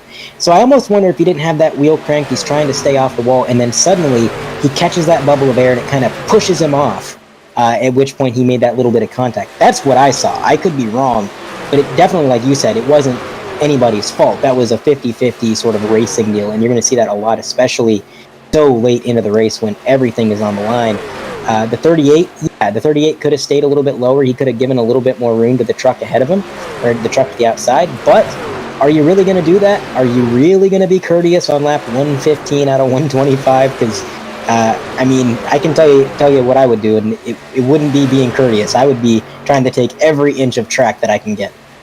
Yeah, I mean, that's racing, right? Like, it's not being like, no, you know, you can have the spot. Oh, no, you have the spot. No, I mean, it's like, no, I want the spot, and I want it, and we're gonna race for it. You know, you don't want to relinquish it, but I want to take it, and we're gonna battle it out to figure out who gets it. And so, you know, I think that's one of those deals where maybe what you described happened. But luckily, door-to-door flush contact, I think that's just kind of hard racing. And I certainly wouldn't have any ill will over something like that happening to me. And hopefully those guys don't either, even though it's very likely that it cost them a shot at the race. Victory is now looking at the number 17 of Tristan Mara, as we are well under 10 to go here, folks. Just over 8 laps to go, as a matter of fact. Lap 1, now 119 of 125, so just 7 laps to go here, as this is a battle for 7th position. JT Poole hasn't fallen into the clutches of these guys yet, and I use that word yet. It could happen. Luckily, he has been able to actually, I kind of misread that. He's put a 5 seconds between himself and Tristan, so a really good job by JT. I mean, unless there's something horrible that happens or there's a caution, I think the 26 is pretty safe. He's actually catching Nathan Maurer and Matt Cherry right now, Andre, and so he might actually be battling for a top 5 before this thing is said and done, as we are within 6 to go. And it's been a great comeback for that number 8. Like you said, he might be battling for that top 5. I'm looking a little bit further up the grid towards the leaders, and one thing I'm noticing right now, Drew, is that the 49 has fallen off of the rear bumper of the 2 leaders. Chris Darling and Jason Gracias are starting to pull away from him ever so slightly. Now, I'm thinking one of 2 things is happening here. Either Jason Gracias has just been a fantastic pusher, and he has somehow managed to push the leader out and away from the 49 in a way that he cannot compete with, or And this is what I think is more likely. The number 49, Mitchell Adams, he is intentionally laying back to get as big of a run as he possibly can in the last couple of laps. That is what I'm waiting to see, because I believe that's what's happening as they go side by side for the lead. Number 1 slides up a little bit, as does the 11. The tires are worn. These trucks are not handling at their peak. So these drivers just manhandling them around the corner, trying to make overtakes while they do it. Now the number 1 forced to fall back in line behind the leader, Chris Darling. Gracias now moving to the top lane. He said the bottom didn't work. Let's try up top. But now that decision to move to the top might cost him, because here's the 49 right back on his bumper. And it's a 3-car freight train battle for the lead, coming to lap 122 out of 125. 4 to go. Yeah, as you mentioned, 4 to go. I think what happened with the 49 is he just didn't have anybody else behind him. And so he just struggled to keep up with the 2 in front. But now these guys are lap cars, but he has a little bit of help, and that's all he needs is Jason Gracias gets a great run through 1 and 2. It's going to be so hard to make that work. I think Mitchell Adams is going to go with Chris Darling on the high lane. That could cost the number 1 a position instead of gaining him a position. We've seen that before here, folks. What can he do through 3 and 4? It's all coming down to this. We will be coming to 3 to go at the start-finish line, this time by Chris Darling with the race lead. The guys behind him battling it out, and that's what you want to see as the race leader. You want to see those guys racing each other and not racing you. A clean racetrack out front for Chris Darling. I don't think that he's going to come in contact with the lap truck. If he does, it's going to be that number 5. It's going to be kind of close, but right now he can just play the lanes. He can let that 49 draft up to him on the straightaways, give that 1 a good draft through the corners, and just kind of play those guys balancing out where neither of them gets a big run on them. And good job by Ben Adams in that number 5 truck for giving these leaders a clean racetrack. Absolutely, he did a great job getting out of the way. And how fitting is it, Drew, that Mitchell Adams was the one to push Darling to the lead when we've seen Mitchell really the controlling factor so much up front. He has been such a great pusher, such a great defender. He has taken control of the situation so much up here, and so it does not surprise me that he was the one that really decided who is currently in the lead right now, as we're on lap 124 of 125. Once we get to the white flag, if we get there, this race is going to be official. So if something happens on the track and when we get a yellow flag, well, that's going to be that. So these guys are giving it everything they got. Chris Darling trying to block 2 lanes. You can see him running the middle, trying not to give either car too big of a draft. Coming out of turn 4 side by side for second, with Chris Darling just extending his lead ever so slightly. It is the white flag. White flag is out. This race will end under the next flag that is waved by the flagman. And I gotta say, I like where Chris Darling is at right now. I think it's gonna be really difficult for either of those 2 drivers behind him to get up there. But I know that they're gonna give it everything. And I know Chris Darling isn't one to shy away from maybe moving the leader. And I don't think the guys behind him will be shy about it either. But I just don't know if they're gonna quite be there. As a full truck length was between Chris Darling and the 2 behind him, and coming out of turn 4, it will be Chris Darling winning here at Michigan, the Elizabeth Morello 250 winner.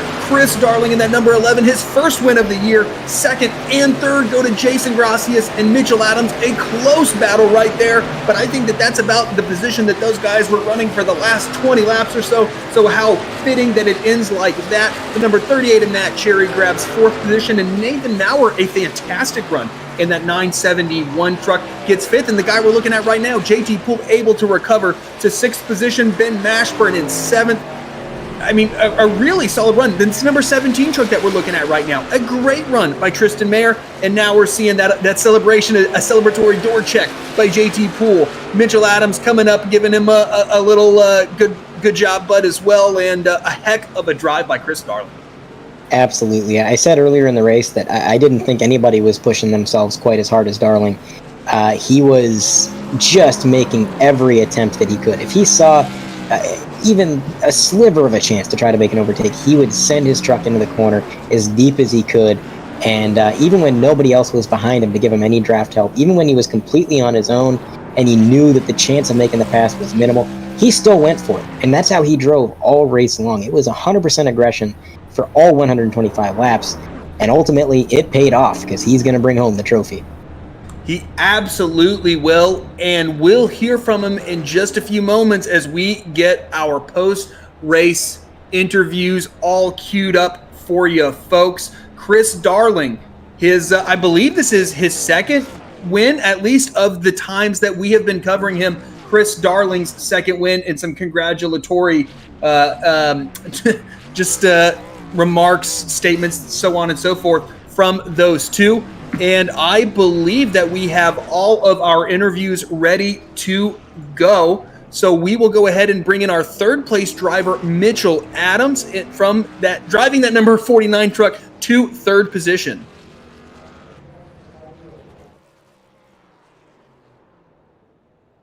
Mitchell Adams, Drew Eisman up here in the 3-wide TV booth. You got a copy?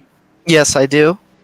Well, Mitchell, I mean, this is about where you ran all night. You qualified third. You were pushing Andrew Himmelman a ton, running in second. How do you think your night went? Pretty good. It was a good rebound from last week at Martinsville. Didn't finish that race. So I knew I wanted to get a good one here back in the SimShots truck again this week. And we were good. Just really good in the pack. Got out front a little bit. Just couldn't find my way around those guys. I thought I might have been faster, but there's just nothing I could do late. But overall, I'm really happy to run up front most of the race, get some good screen time for our truck, and yeah, I had a lot of fun tonight too. You certainly got a ton of screen time for that SimShots Buttkicker number 49 machine. When we saw you pushing Drew Himmelman like that, was that a choice, or just did you think he was a little bit quicker than you? What was your thought process into being the pusher that we saw you be tonight? I think that one of the most important things in the race was kind of controlling the pace up front, and you had to be in the lead to do that. And Drew's my teammate. We work great together on these types of races, so I knew if one of us could get up there and kind of try and control the pace of the race, we could get in a kind of groove and save our tires how we wanted to. I really liked being behind trucks too. I feel it was really good being up front, but I felt like I had a lot more control of my situation when I was kind of back in the pack, and I kind of like being in that position. And late, I was right where I wanted to be late in the race too. Behind them, I just couldn't make it happen like I wanted to.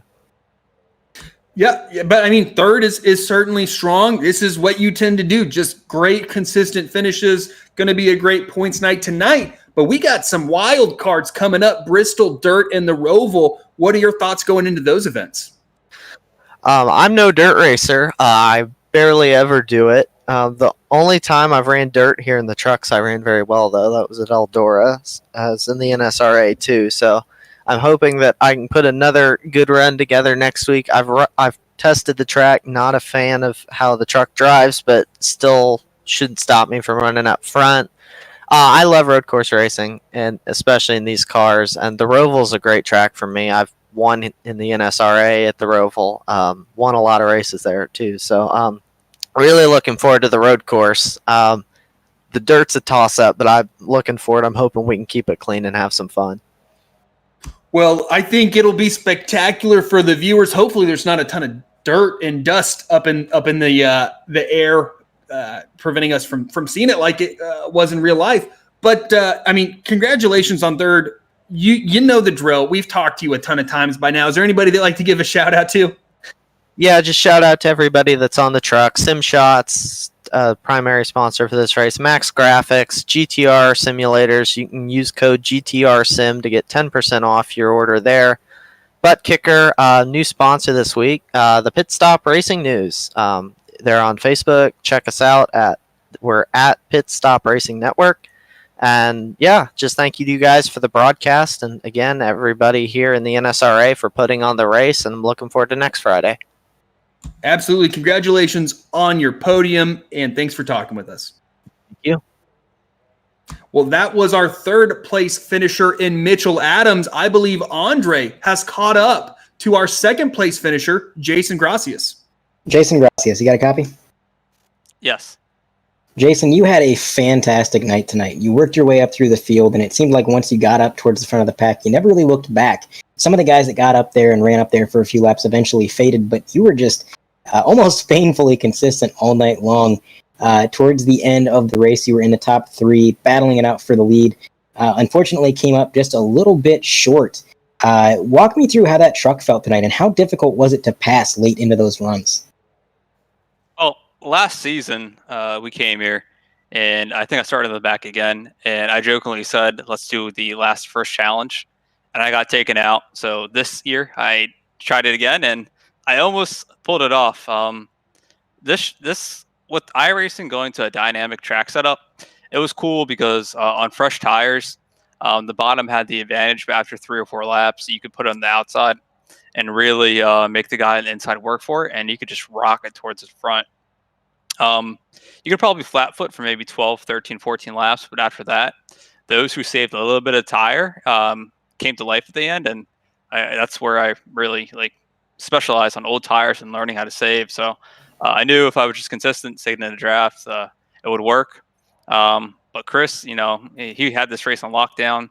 He knew that I needed the outside, and he just wouldn't give it to me. I tried to work the lap cars in my favor, and if it was anybody but Chris, I would have been a little bit more aggressive, maybe bumped him up the track. But I'm happy for Chris. I'm happy to get him victory lane, and it's not just because he paints my cars. He's a genuine good dude. Absolutely, yeah. Interesting to hear you say that about the tires, because that really is what we were seeing up in the booth all night long. Was you really came to life in those long runs, and it did seem like passing got more and more difficult on the bottom as time went on. But you had a great run, like I said, and you're carrying a lot of momentum into next week, which is going to be quite a wild card. We're going to Dirt Bristol. How do you feel about getting a little bit down and dirty in these trucks? Well, my teammate and co-winner, Jason Freeman, loves dirt racing, so I'm going to lean on him heavy this week to get some tips on, to learn where the cushion is, how to race on the cushion, where to look for lines and look for grip, because I'm terrible at dirt. So between Jason Freeman and a couple of the TNR guys, Billy Thornton and maybe Brian Rubel and Jason Shu, maybe we'll come up with a game plan to how to race a dirt track and make me, not a mid-pack to back of the pack car. So I'm not having a whole lot of optimism, but it's going to be chaos. So maybe if I keep the truck clean, I'll come out with another top 3 or possibly a win. Absolutely. Always good to be optimistic. Before we let you go, Jason, anybody you'd like to shout out or thank for your second place finish? Yeah. Well, first and foremost, shout out to NSRA and these guys over here between Chris, Ben Adams, and Race Control Night, Justin White. They put on a really good show. Thanks to all the sponsors that came aboard this season. Stay tuned. Sports podcast, Sam Hausman and his Brookstone Animal Hospital sponsorship, GTR Simulators, Craig Setup Shop, the Buttkicker, everyone who makes this thing possible. Thanks for coming along. Shout out to MaxGrafix.co. They were on the truck this week, and this thing was lightning fast. Whenever I have them on the truck, it's a good race for me, and I'm excited to see the sim shots that get posted later today or tomorrow on Facebook. And thanks to you guys and 3iTV for the broadcast. It's going to be something I enjoy to watch when I log off and get ready to go to sleep. Again, congratulations on your podium finish, and we thank you for your time, Jason. Yeah, thanks, guys. Have a good night, and I hope everyone at home enjoyed that race. We try to make it exciting. Yeah, absolutely. That was your second place finisher, Jason Gracias, and now Drew's going to take it away with our race winner, Chris Darling. Yes, I have made my way down to victory lane to talk with tonight's race winner, Chris Darling. And Chris, you put together about as complete of a race as I've seen from you. You had the pace all night. You were up front. You were aggressive, but not overly so. Congratulations, my friend, on your win. Tell us how it happened. Oh, man. I don't know. I've just been trying to put together complete races this season. It's something I kind of sucked at in the past, but I don't know, man. I can't even tell you what was going on. I guess my truck was feeling pretty loose. My rear tires showed that I was loose after the runs, and everybody else had kind of a tight condition. So I don't know. I don't know why that was. I didn't really feel like I was doing anything different. So I think it was just I got out front, had the clean air, and that's what led me to the win. Yeah, and I mean, not that I wouldn't think that you would do well here, but when I think of you in the tracks that you excel at, I think of places like Richmond, the flatter tracks that are maybe more short track oriented. Why do you think Michigan clicked so well tonight? Especially, it's just beneficial to be loose rather than tight, especially when everybody else is tight. What do you think just worked tonight? I have no clue. I can't even give you an answer. I have no clue. It was a surprise to me. I mean, I was pretty quick here last season too. So I don't know. I just found something here and it seems to work. I wish I could give you a reason. I have no clue. I am completely surprised, just like you are, honestly, because I don't usually run like exceptional at these bigger tracks. I'm usually a short track guy, but hey, I'll take it. It's awesome. It's awesome to get a win finally. It's a long time coming. So yeah, absolutely. Those last few laps, you were kind of playing off of Jason and Mitchell. What was your thought process, your strategy as to how you were approaching trying to deal with those two guys racing side by side behind you?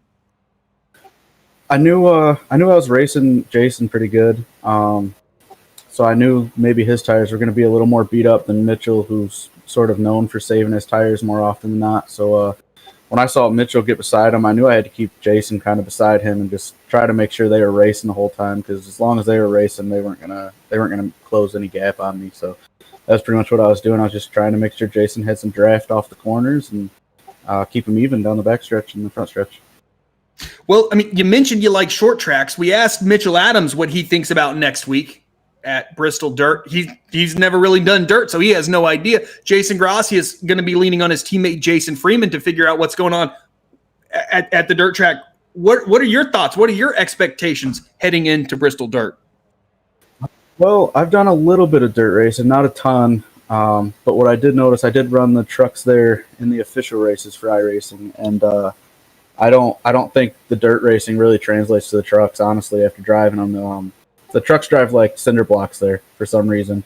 So I really don't know what to expect. I probably won't be very fast there, so I'm just kind of hoping I can survive and come out with a half-decent finish, I guess. Well, I mean, you've managed to do that all season. I can't imagine that you don't regain the points lead considering Ben Izenga's struggles tonight. Does the points lead mean anything to you at this point of the season, or are you just kind of worried about the bigger picture? It's cool. It's cool to have the points lead, but at the end of the day, it doesn't really matter.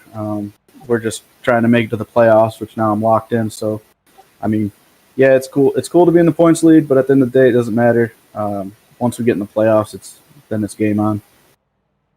Absolutely. Well, your game certainly was on tonight. You earned kazoos all night long. Great job getting in and out of your pit box. But before we let you go, is there anybody that you'd like to give a shout out to? I just want to give a shout out to all the sponsors. We tried real hard to put something cool together here, and I think we finally hit the success. So, I'm really happy with everything. There's so many. I want to name them all off. It's going to take forever. I just want to thank all those guys. I want to thank you guys for broadcasting the league. I want to give a shout out to Andrew McConnell. He's on my truck this week. It's Jim Casterline's son. It's sort of a special paint scheme. I had it on my truck last week. I had a decent finish last week, but I wanted to make sure I put together a complete race for him. So here we are in victory lane. Just my teammates, they all did great. We do a good job communicating every week, so just want to give them a big shout out too. But yeah, that's it. Everybody in the league.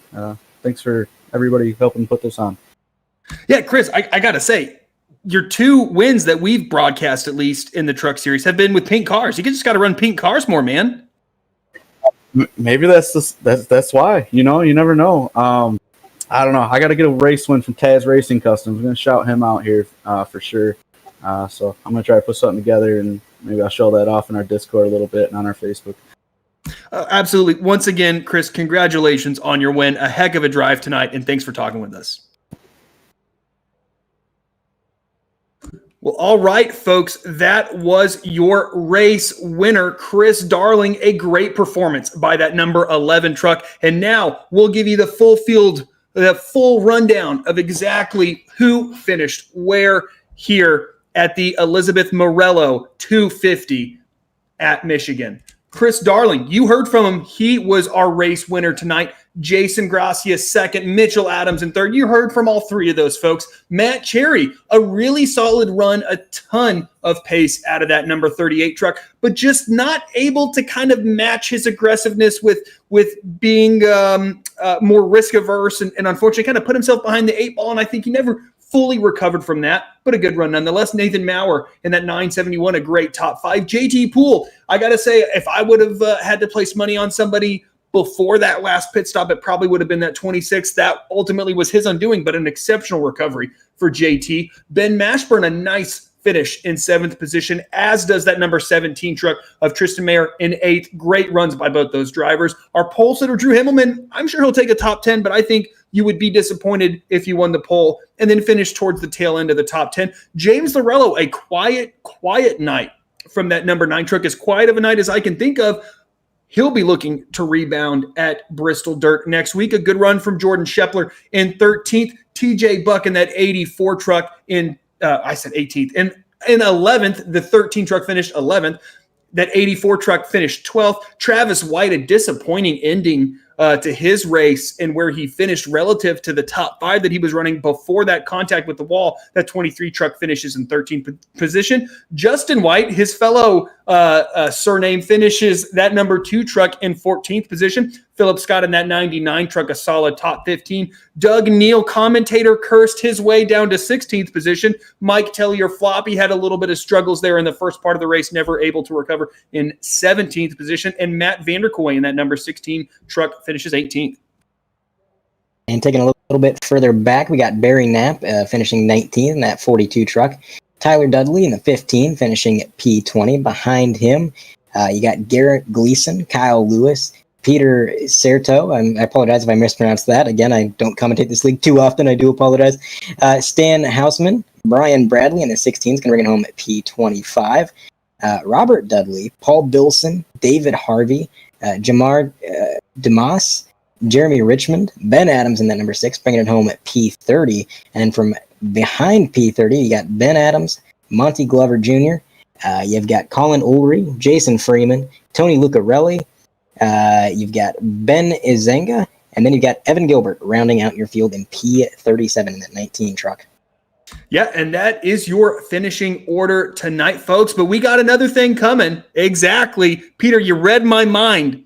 They're Taz Racing Customs' biggest mover. There could only be one choice. Jason Gracias started at the tail of the field, the only truck to not qualify. He finishes second.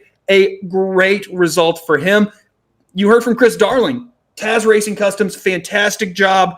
If you're looking for something out there for a race win die cast, a scheme that you threw together that you love and you'd love to see a real life version of it, give them a shout out. But Andre, a great run tonight, almost 2 polar opposite races, right? Basically before that stage break and after that stage break, right? Caution-filled beginning, a long green run basically in the second 2/3 of that race. What a difference those 2 sections felt in this race. Sometimes you see that. You have a lot of chaos, a lot of action early in the race, and I would say it kind of wakes the drivers up and it makes them think, all right, well, we got to calm down a little bit because if we want to be here at the end, we can't be wrecking on lap 15, lap 20, and they see everybody wrecking around them and they're like, well, I don't want that to be me. So they calm down a little bit, and I think that's exactly what happened. And maybe I'm in the minority with this opinion, but I think the racing was really amazing after it calmed down. I know some people like the action and the chaos, but that methodical racing that we had towards the end, where everybody was just trying to control the other cars around them and do everything they could to get every bit of track position, was absolutely a blast to watch. And then you throw the pit strategy that we had on top of it, that really helped some drivers and scorned some others. That was an absolutely phenomenal showing. Yeah, I really love that racing towards the end between